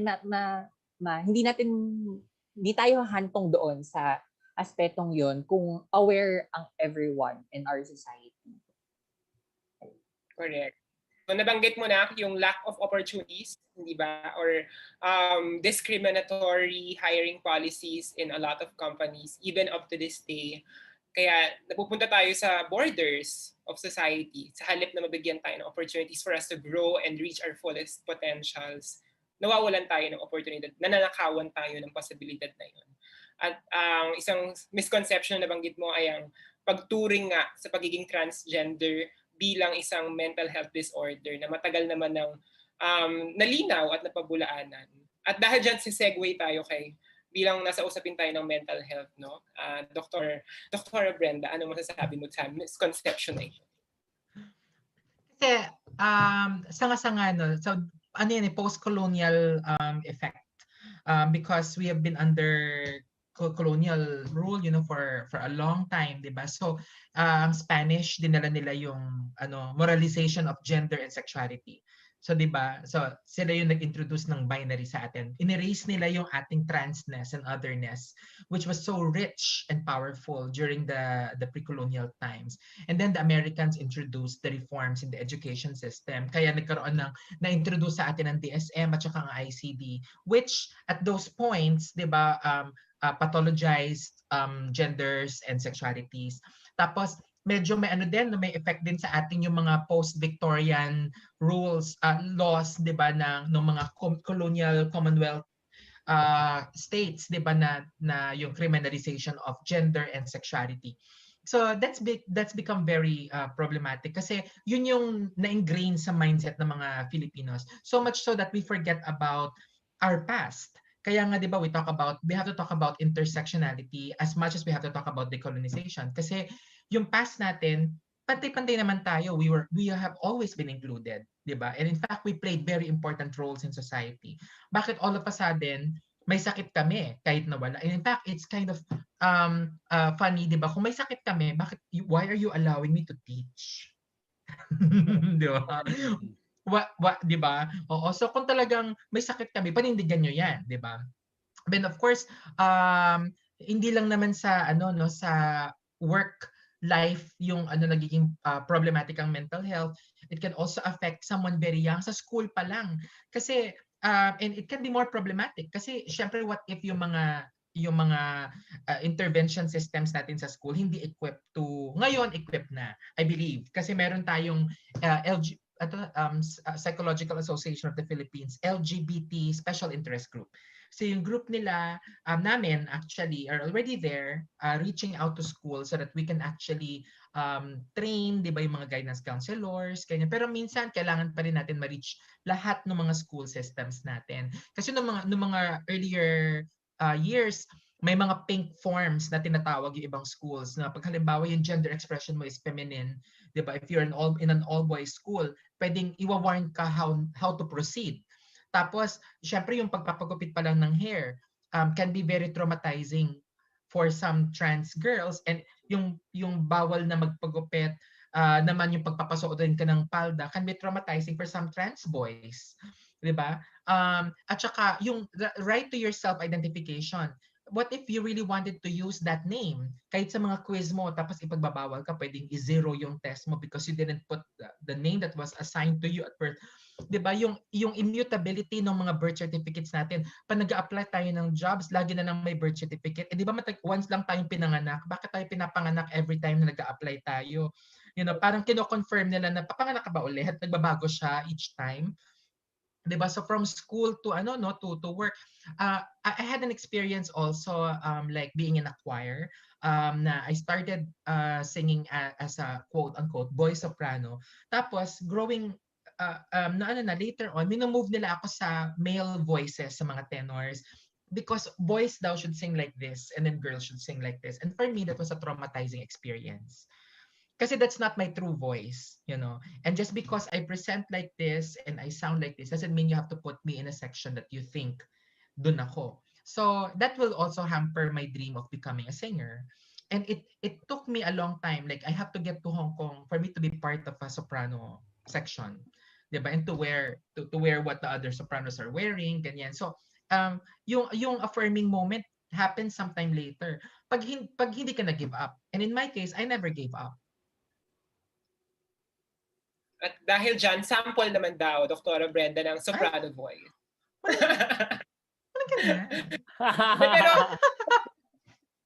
Pero we're very proud of you. Ang ganda ng sinabi mo na huwag tayong susuko, 'di ba? Kasi ipaglaban natin yung karapatan natin at yung lugar at espasyo natin sa lipunan.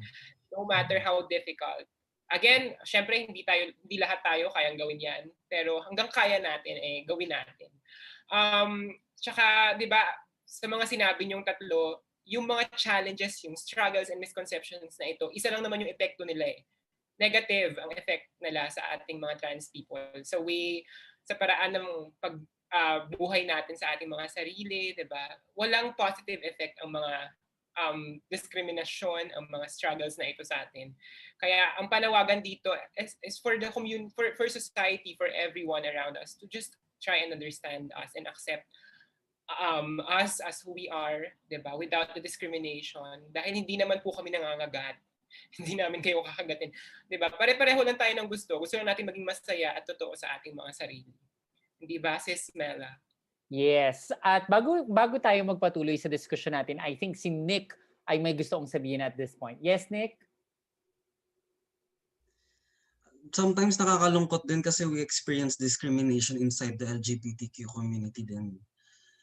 Share ko lang nung first nag-out si Jake Zyrus, ang daming nag-bash from the lesbian community na ba't kailangan mo pa mag-ganyan? Ako wala akong plano kung anong bigay sa akin ng Diyos. Yun yung nakakalungkot kasi parang tayo nga dapat yung magkakaisa. Pero yun may nag-message din sa akin before sa story ko about trans men are real men. And she's queer. Tapos galit na galit siya na bakit pinaglalaban ko daw na real men ang trans men. So nakakaano lang. Like sana dumating yung araw na maintindihan ng lahat para ma-accept din ng transgender community ng buong buo. And that is a very, very valid point, Nick, na dapat tayo within the community, we must be allies of each other.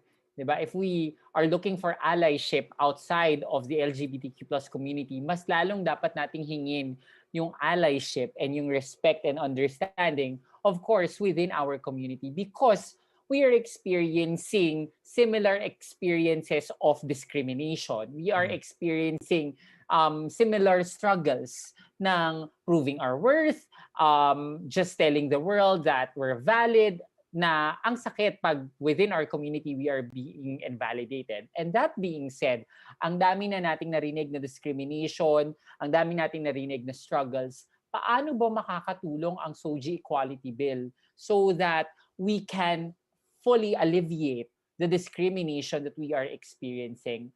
Ate Brenda, you were talking about so many experiences of yours na ultimo boses mo ay naging point of discrimination. Yet, when you went outside of the Philippines, that's where you were affirmed and finally acknowledged as a soprano. So, having said that, here in the Philippines, gaano kahalaga si SOGI Equality Bill?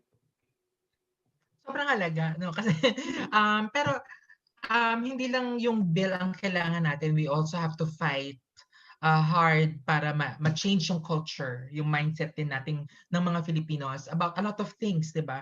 Kasi like yung kinakatakutan natin ng divorce, kinakatakutan ang sex work, kinakatakutan ng LGBT, di ba? Tapos very judgmental din ang culture natin, no? So we have to change a lot of things. We really have to educate our fellow Filipinos. So ang SOGI Equality Bill is equality for all. Hindi siya special rights for LGBTQI people. It's being included.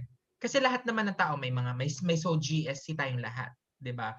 Pero yung SOGI natin ayaw i-acknowledge. So, pag magkaroon na ng equality bill, in the future, if we are discriminated against because of our SOGI, 'di ba? Like you experienced ni Gretchen Diaz nung 2019, 'di ba? Nung she was dragged out of the toilet sa Cubao, 'di ba, sa farmers.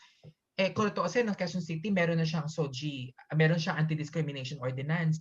So now she can invoke that local version. Yun lang, it's just sad she has to invoke the local version and not a potential national version of a SOGI equality. Dahil ayaw siya ipa-CR just because of her SOGI, diba? How she presents herself.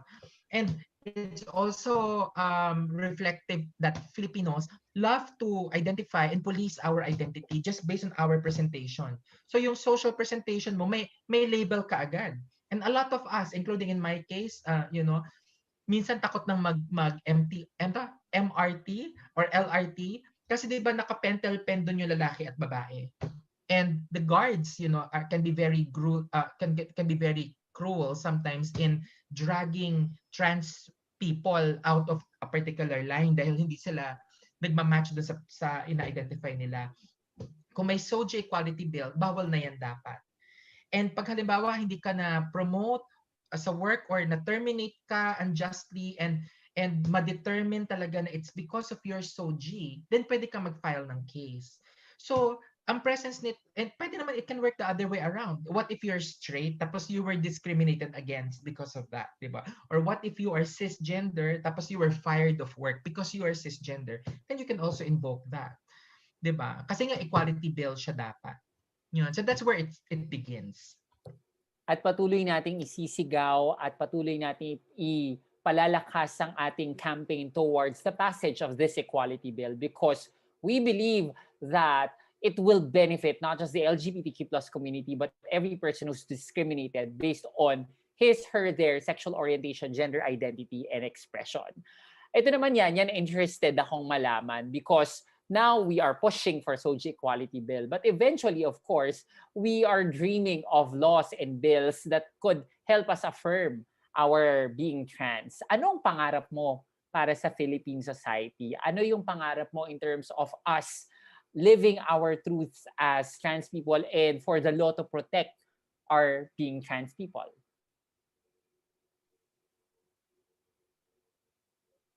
Na hindi na natin, ako pangarap ko na hindi na natin kailangan gamitin yung law na yun if ever mapasa. Wherein equal na ang pagtingin sa lahat. At alam mo yun, wala na tayong na-experience na discrimination and violence wherein need pa natin gamitin yun. Sana ma-experience natin in our lifetime yung gano'n. Kasi parang I mean, it's a continuous journey of fighting for ourselves. Diba? Parang sobrang hirap.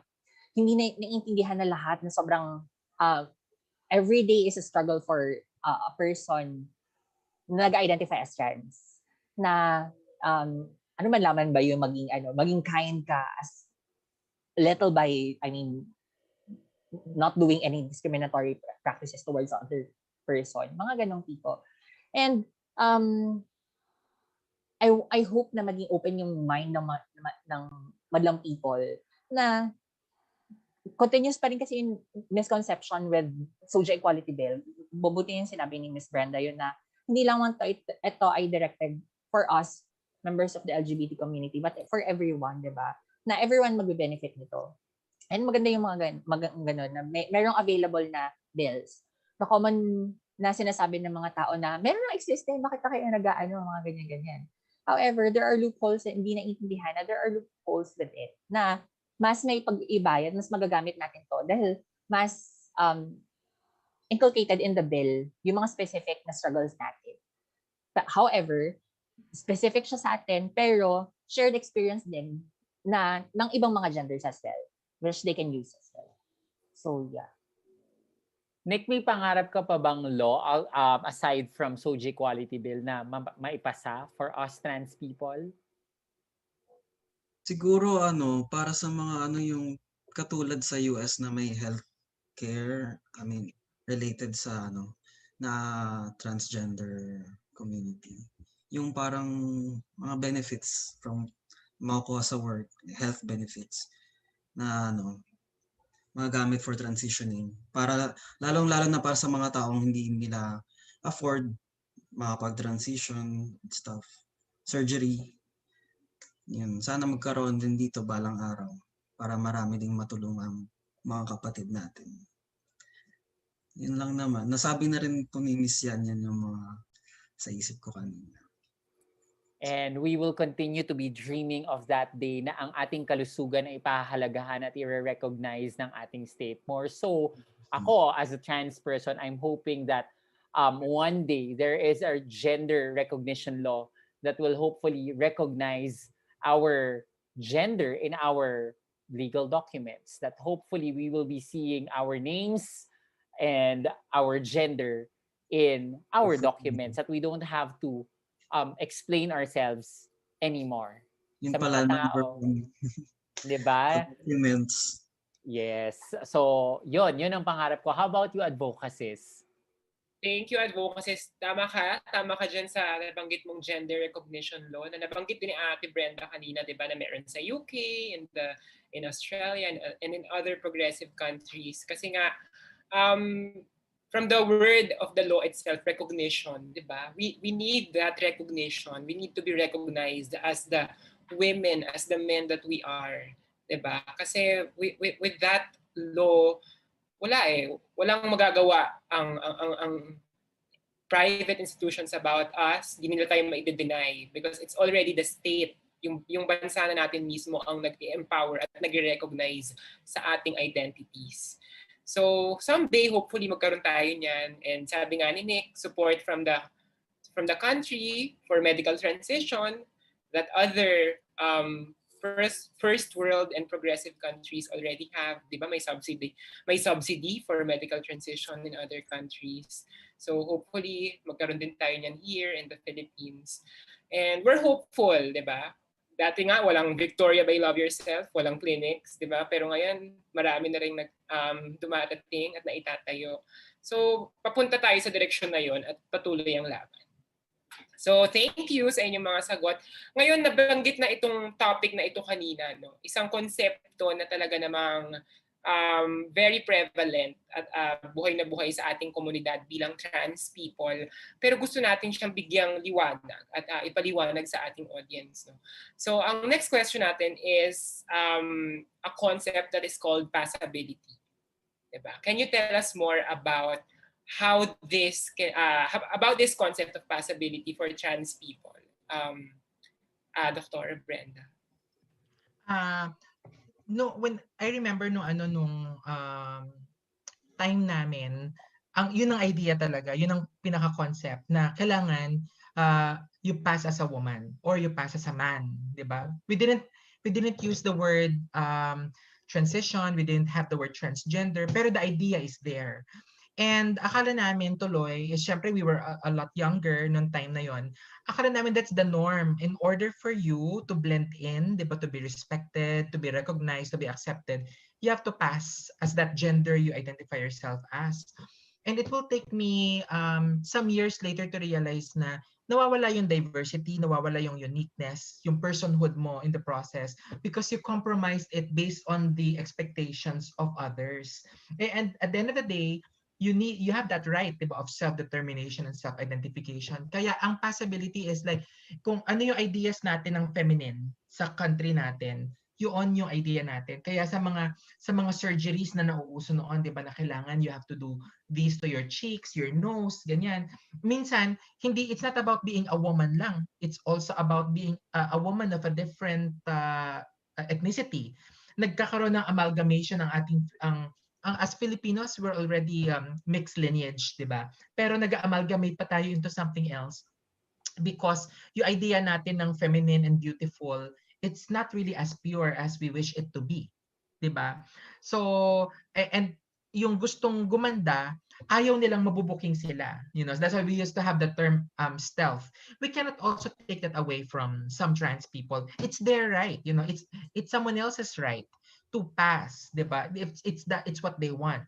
But for us to invoke a culture of passing is problematic. So we have to put an end to that, diba? So if you want to pass because you're happy about it, you want to erase your past at the same time, you know, feel free to do that for your own happiness. Pero for the rest, we should not define someone else's personhood based on passing as an idea of masculine or feminine.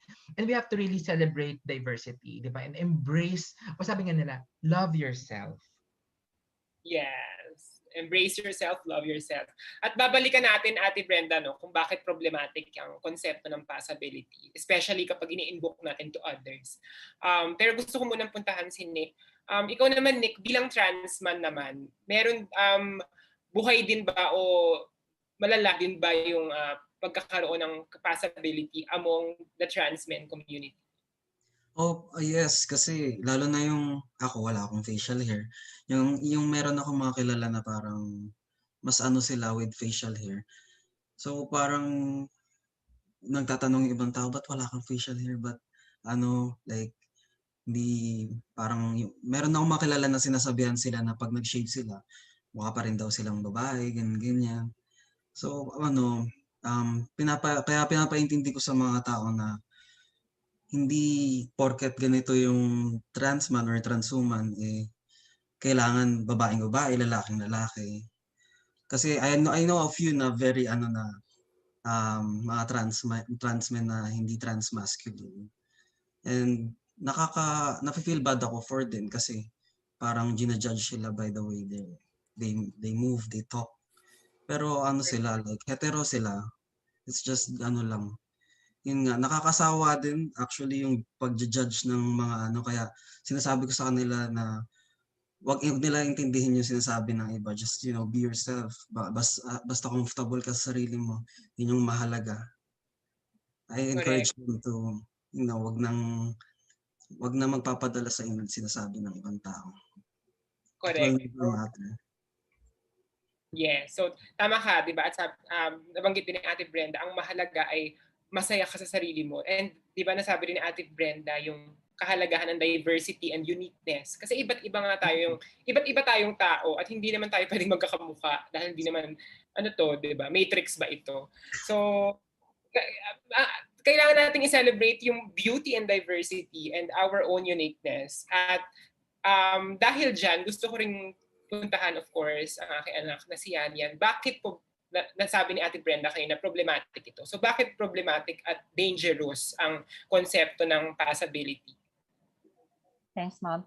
For me, very dangerous yung pagkakaroon natin ng passability. I mean, yung term, being passable. Kasi it creates a standard of dapat ganito ang pagiging trans man, trans woman, mga ganong tipo. And nag-exclude siya nag-invalidate din siya ng other people na hindi nakakatungtong ng mga ganong standard. And aside from that, on the other hand, dahil may ganong standard, yung ibang mga trans women or mga trans people ay continue na iniisip nila na kailangan natin ma-attain yung ganon. So it's a continuous process. So pagawa dito, pagawa doon, take nito, take noon, kung ano yung ginagawa nung naging standard na image of a trans person ay gano'n na rin ginagawa. Yung mga tipong, ano yung regimen mo, take ko, ganyan. Which is very dangerous to everyone kasi especially on medical transitioning, kasi may iba't ibang tayong katawan at dapat iba-iba din ang timpla dapat ng ating especially on hormone therapy. Meron din dito papasok din yung contentment on our body kasi dahil may perceive tayo na image of being trans, kailangan ganun ako. So, continuous siya na dapat pagawa dito, pagawa doon, hanggang sa naging total Android 18 na tayo, mga ganung tipo. Pero at the end of the day, merong instances naman na yung gratification afterwards. Merong iba na dahil, minsan dahil seasonal din yung, sabi seasonal, yung ganong look, tas nag-change, very dangerous din na nung time na hindi na siya naging uso, may mga ganong time, tapos nailagay na, ay ayoko na pala, hindi pala ako happy with it. So papatanggal naman. So alam niyo yung mga ganong tipo. So it's better na if you're happy with it, go. However, very dangerous yung ganong concept na iatas natin for everyone in the trans community. So kailangan, katulad sinabi ni Miss Brenda, kailangan natin yung diversity of everyone and uniqueness of everyone and the beauty of every trans women and men here in the Philippines. Correct, correct. There is no one trans face. Walang isang representative ang trans community, di ba? At yun nga yung kagandahan sa atin dahil iba't iba tayo. And again, like what all three of you said, we are empowered to make our choices when it comes to our bodies. Diba? Our bodies, our rules. But, kailangan, syempre, alagaan natin yung katawan natin. Hindi naman pwedeng, basta, dahil nga sa standards, high standards na naset because of passability, yung iba nating mga kapatid, masyado nang nakafocus doon sa aspetong yon. Again, walang masama kung gusto mong mag-undergo medical transition, pero it should not be the only goal. Diba? Maraming aspeto ng pagiging trans natin bukod pa sa ating panlabas na anyo. Diba? Meron tayong what's inside us, diba? Our dreams, our goals, our skills, diba? There are a lot that define us at hindi lamang siya limited sa ating panlabas na anyo. Kaya nagiging dangerous ang passability kapag siya na lang yung nagiging goal ng mga trans people.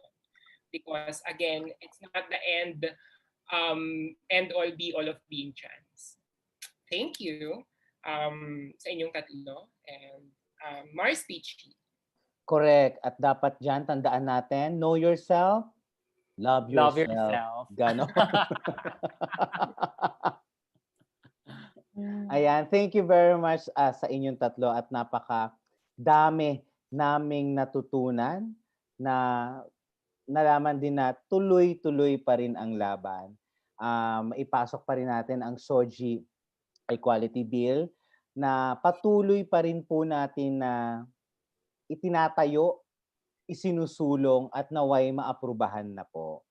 And of course, maraming salamat dahil dyan, ayan, hanapin lang natin, medyo sa ating mga 24,000 viewers.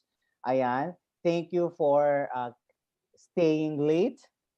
Dahil tuloy-tuloy at sobrang inganyo ng episode nating gabing ito. And syempre, dahil pinag-uusapan na natin ang transitioning, please support Transcend by Love Yourself's campaign entitled #BreakFreePH, where you can see empowerment videos for cis and trans women led by Megan Young and our very own Mela Habijan. So si Maring Janli is also part of the campaign promoting medically supervised gender-affirming hormone therapy o GAHT. Just follow Transcend by Love Yourself Facebook account or Love Yourself TV on YouTube. Mapapanood nyo rin po ang Love Yourself at syempre ang aking HIV prevention awareness campaign under #SaferNowPH. Syempre ang mga PACU-sis ninyo at mga mare ninyo may kanya-kanyang ganap. Diba? And also, don't forget to like and share Spaces Manila Facebook, YouTube, and Twitter account at spaces.manila. Please comment down below, and for more questions and comments about our episode tonight na hatid sa atin ng Love Yourself in partnership with Bliss 4, Bliss Pleasure, Bliss, and Camber Pharmaceuticals Inc. by Hetero. And this episode is particularly sponsored by Carebare Naturals. Ayan. Yung sa sobrang pagka-naturals, feeling ko burado na yung mukha ko eh. Ayan na nga, Mars. Dahil nga we're celebrating International Transgender Day of Visibility, ginamit mo naman ang color blue sa trans flag at ginamit mo sa mukha mo. Nagiging blue ka na naman. So, salamat ko, Mars Peachy. At tonight, syempre, wala tayong fact or fake segment, ang ating favorite segment, pero meron tayong ipapalit. Joined by, of course, Carebare Naturals representative MC Raimundo. And later on, we will have a 5-minute makeup challenge. Gusto niyo ba yun? May pa ganon. So, hi MC, good evening. Ipakilala muna natin kung sinong nire-represent mo. Can you give us a brief background about Carebare Naturals? Ayan. So, hi everyone. No, I'm MC Raimundo. I'm the co-founder of Carebare Naturals. So, Carebare Naturals started actually as a common beauty brand that offers natural product. Parang ganun lang kami before. And then, napansin namin na medyo monotonous. Parang pag sinabing natural product, parang always innocent, ayan, medyo feminine vibes, medyo parang very more on white, ganyan, purity. So, last year, we decided na salubungin namin yung 2021 with a purpose. And that purpose is to break the stereotypes of beauty by embracing diversity. So ngayon, yung purpose namin is we want to normalize makeup and skincare kahit ano pang gender mo. Like if you're a guy na you want to use makeup, then use it with confidence. Diba? Parang ganon. And kunwari, if you are a lesbian who wants to glow and shine, then do. But we want our community to really embrace who they are unapologetically. And that is actually one of our inspiration when we formulated. Actually, meron kaming product right now. Ngayon siya ila-launch. It's a luminizer pot. It's a highlighter cream. And we want our community to use this to shine. No, nasabi nyo kanina na may iba-ibang ways, iba-ibang process when you go to breakthrough. So kung nasang stage ka man right now, we want you to apply this to really embrace your bare truth. So yon. And for example, medyo tagu ka pa now, use this to symbolize your own truth. Diba? As you wait for the right moment to shine. Or if ever na nasa breakthrough stage ka, use it and let other people see you for who you are. So when people use Carebare Naturals, they do not only support beauty and health, you also support equality. So, ayun po. Thank you so much. I love it. I love how you have treated diversity and inclusion not just as concepts, but as forms of a call for equality. Ang sarap pakinggan na may mga produkto na talagang hinihikayat ang bawat isa to just embrace the truth, more so to bear and care for thyself, and more importantly, to just celebrate the uniqueness of one's individuality. At hawak ko nga ngayon, yung bago ninyong product, ito yung Luminizer, diba? Luminizer na for sure ay pag ginamit natin, kanina tinignan ko siya, ang una kong comment, very pigmented. Ayan o, as in, isang pahid pa lang, kitang-kita mo na talaga yung ability niya to shine. So, I guess this is one way of us celebrating and highlighting, di ba? Highlighting our identity so that we can all shine our own, di ba? Tama ba, Mars Peachy? Correct ka dyan, Mar. Ang daya, mamaya pa yan. Bakit naman may pag-advance na agad? Luging-lugi na ako. Para mamaya ikaw na lang, sa'yo na lang yung focus ng ano. Hindi, 5 minutes and 2 days. Challenge. But thank you, MC, and thank you, Mare. Sana marami pang company na tulad ninyo ang mag-open mind para mas madami pang gumanda ang kanilang mga business. At syempre, gumanda ang mga users nila, di ba? Naway lumawak pa kayo para mas marami pa kayong matulungang ilabas ang kanilang natural na ganda tulad ko. Parang yung pagkakatawa may MC hindi maganda. Uy, kailangan maging inclusive ka. I-include mo siya sa buhay mo. Yes, Kasi, kasama naman siya. In-include ko naman, kaso lang talagang hirap talagang ipasok. Pero dahil dyan, punta na tayo sa ating 5-minute makeup challenge. So, paano ba ang gagawin natin dito, MC? Take it away. Ayan, so base dun sa title, no, it's a 5-minute challenge. So you should be able makagawa ng look nyo, yung final look nyo, within 5 minutes. So, of course, this is about your bare truth. So, dapat dun sa makeup nyo talagang ma-describe nyo kung sino talaga kayo. Okay? So, ako ba yung magta-timer? 1 minute lang daw for Peachy. 1 minute lang. Nasa sa'yo yun kung Peachy, hindi okay naman lang kami... sa'yo. Miss MC, nasa sa'yo yun kung hindi naman kami nakakaabala sa pagta-timer.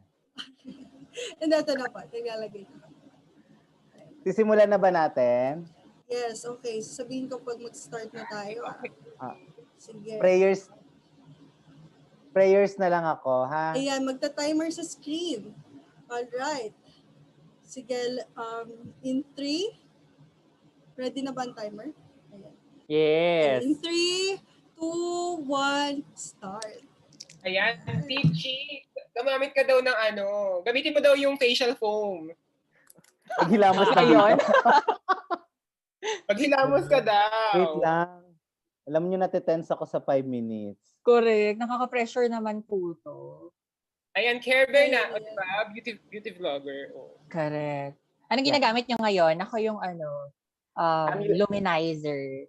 Ako nag-luminizer na ako kanina. Ngayon. Ako din. Hala, ang daya. Sorry, hindi dumating sa Hong Kong at kay Nick yung products. Pero papadala natin. True. Na-delay lang sa sorry. Nagsabi ako ng ibang nagsabi ako ng ibang company name. Okay. Ayan.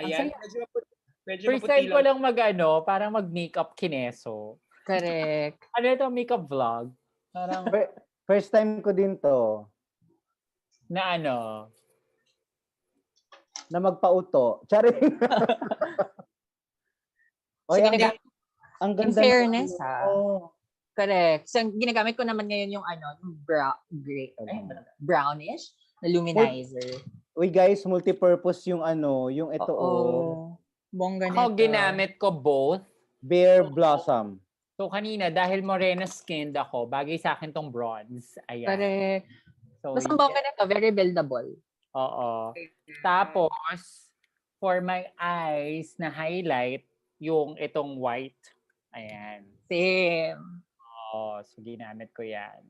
I'll check this. Bare Bohemian.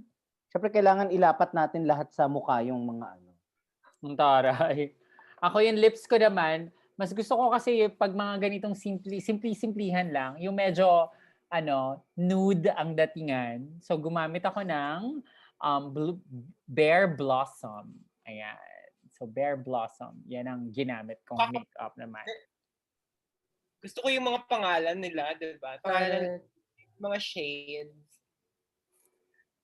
Buti na lang walang ibang klaseng bear kasi bawal yan sa LoveYourself. Iba yun. Iba yun. Oo, iba yun. At Ayan, pwede siyang gamitin kamay-kamay lang nahiya tuloy ako kay Nick na pinapanood niya ako mag-makeup.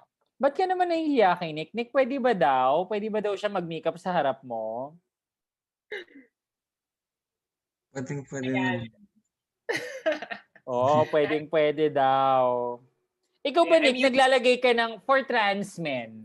'Di ba? Parang sinasabi kasi nila, ang lalaki hindi dapat nag-makeup. Ikaw ba, naglalagay ka?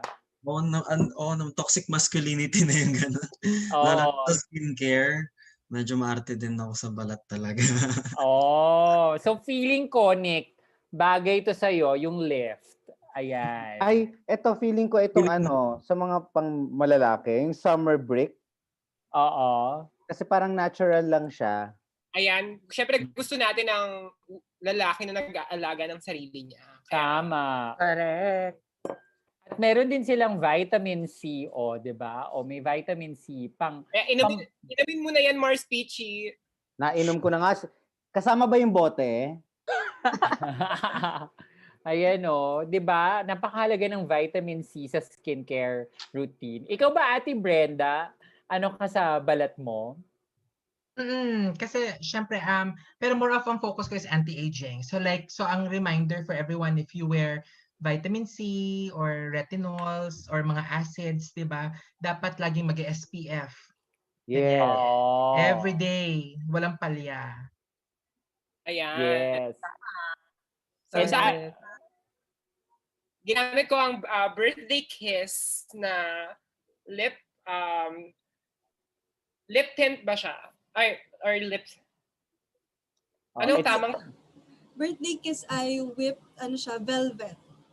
Tinatawag namin siyang, yes, it's a velvet cream but we call it whip because of its consistency. Parang whipped cream-ish yung consistency. Hindi nga siya. Natuwa nga ako kasi hindi siya drying. Kasi usually ibang product drying sa lips. Yes. Pero pansin mo, very light lang siya. Parang feeling mo wala kang nakalagay.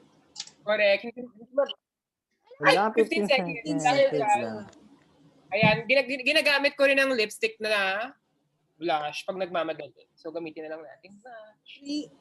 3, 2, 1, and... Wala, nakalat pa lang ako. Congratulations, everyone. You did it.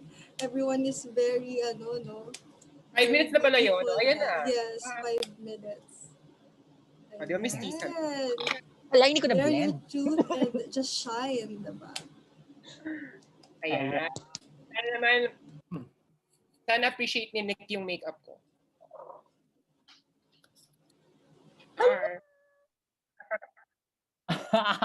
Ang gandang ang ganda niyang i-blend. Correct. Ulit.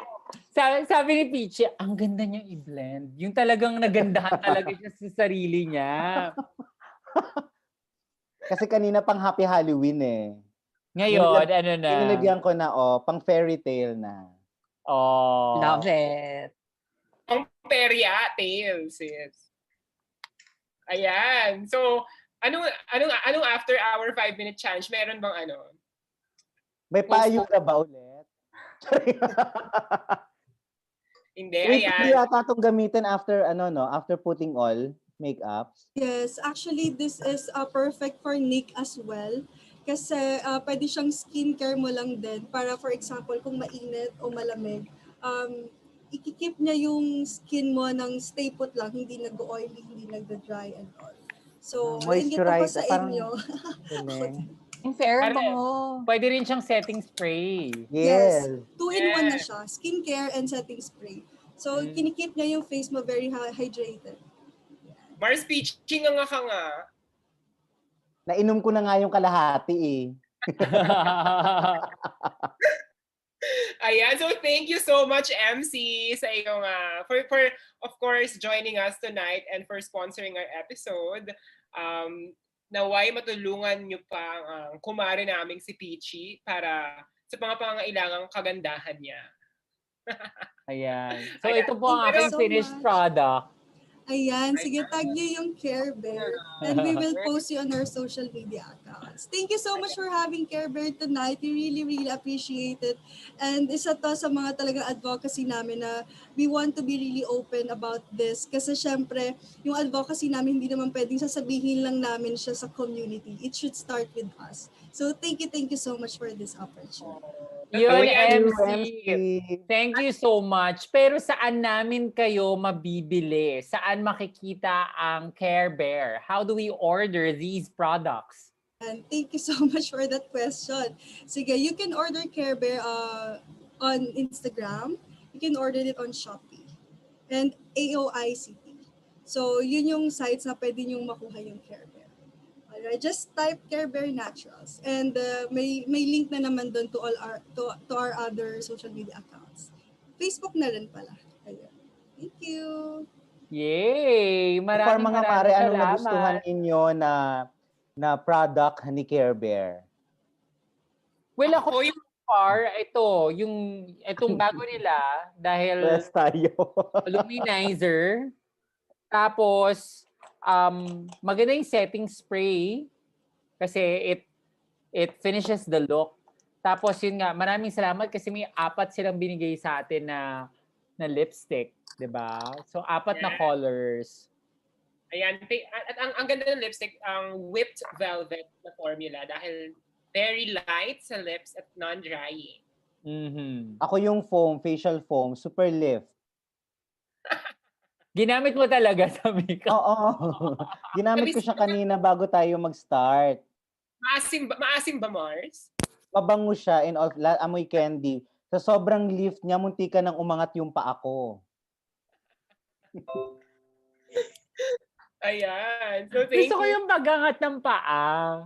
Oo, sa sobrang pag-lift. Pero hindi, maganda siya talaga, nakakabanat talaga. Nawawala yung mga bakas ng kahapon. Ayan. So, Mars Peachy, meron mo mga comments ang ating audience tonight before we end our program? Tingnan natin. Meron ka bang nakikita ngayon? Ito wait lang ha. Correct. Sabi sa comment, laki na ginada ni Peach. Uy, talaga ba? Ito naman maliit na bagay. From Smurf daw. From Smurf, tao ka na. Thank you, Jay. Ayan. Sabi naman ni Lily Wen, care to bear, we love LGBTQ. And kay Miss Fitch, I'm super excited. Kami din po, super excited to use the Carebare Naturals. Yes. Go, Mars. And ayan, kung sino po ang mga gustong umorder at mag-avail ng Carebare, just go to Carebare Naturals na page nila. At kung sino po ang gustong makakuha ng Carebare na meron po si Maring John Lee, press 1. Pinamig. Ay, maganda yan. Maganda yung naturals na na parang foundation. Yes, may SPF na rin siya. So, sa mga nagtitake nung sinabi ni Miss Brenda. Yes. Ayan. Thank you so much, MC. Thank you very much, MC. Thank you so much. Maraming salamat, MC. Trinay ko yung Carebare Naturals kasi sabi ko parang baka maputi siya sa akin. Dahil morena nga ako, parang hindi naman, in fairness. Yes. So, actually ako morena din ako, pero nagbe-blend siya like after a minute. Galing niya. Ako madumi lang ako, pero nag-blend talaga siya. Hindi ko kinakaya siya. Parang lilinis ka dito kay Carebare. Ayan, go Mars Peachy, turn mo na.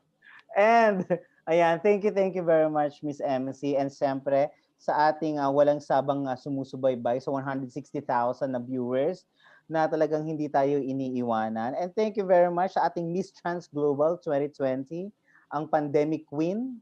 Oh.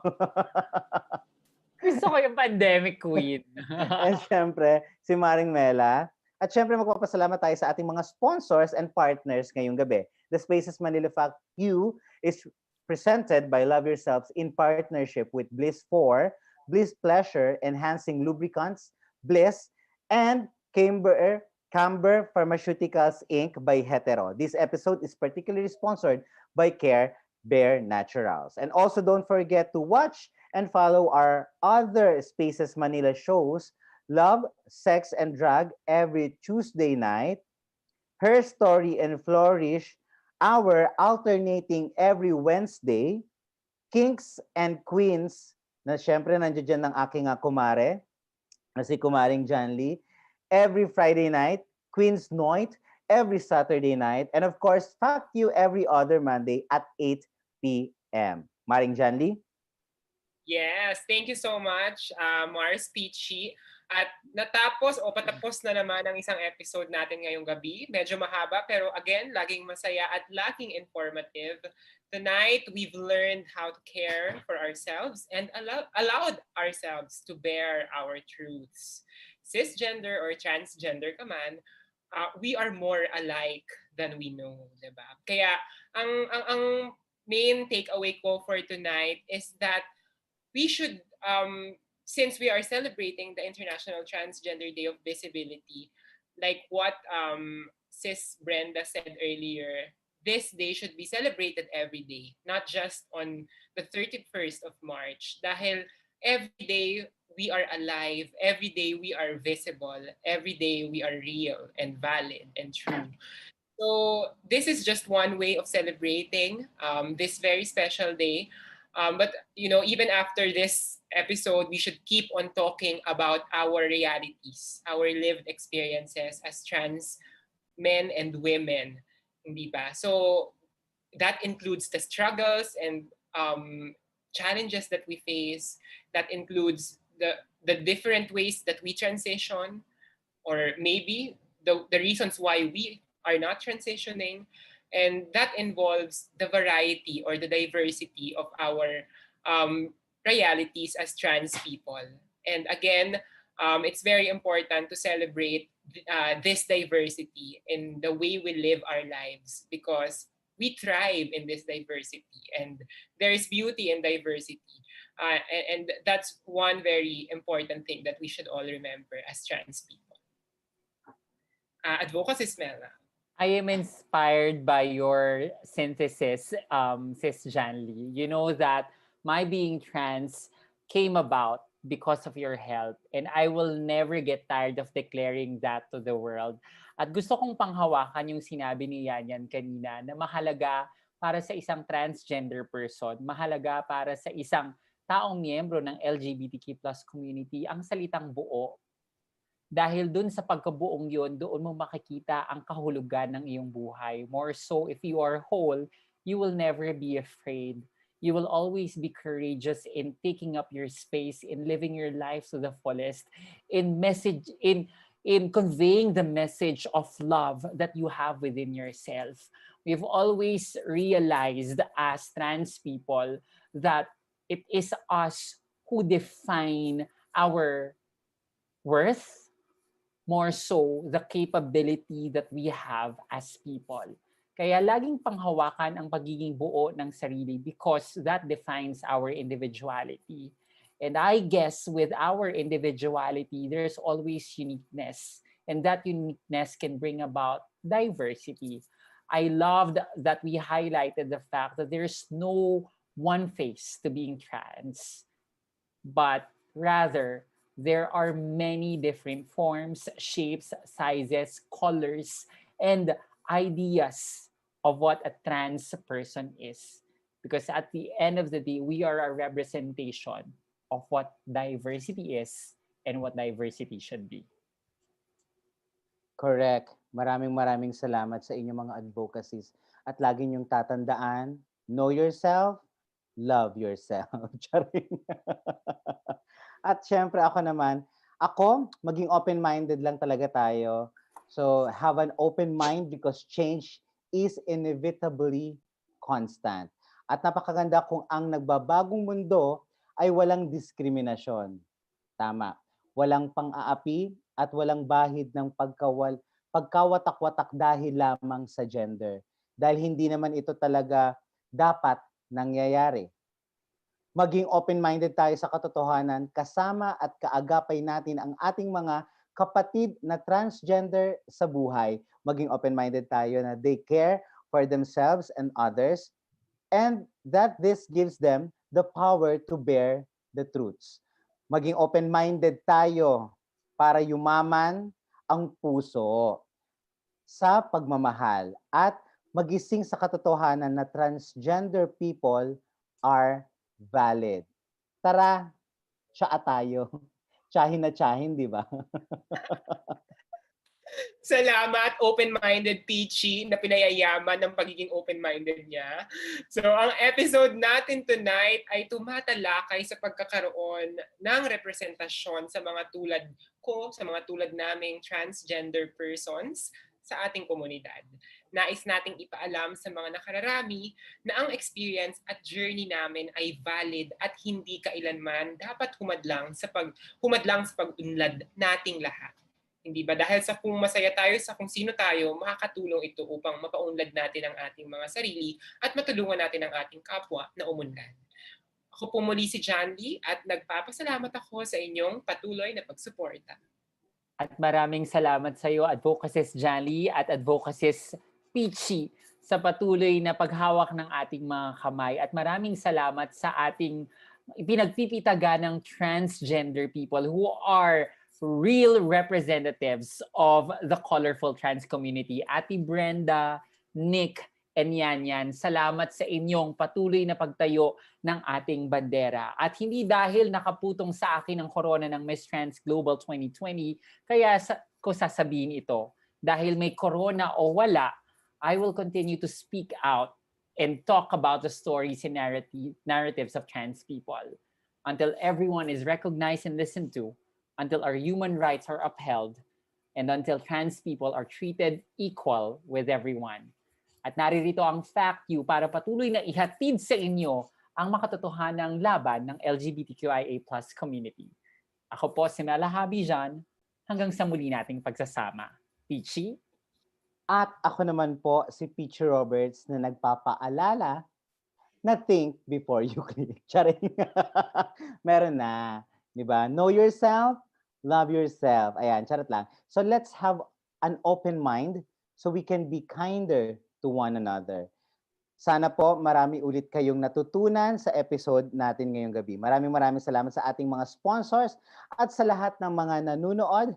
See you again next week. At ito po ang Fact U Season 2. Good night, everyone. Good night, everyone.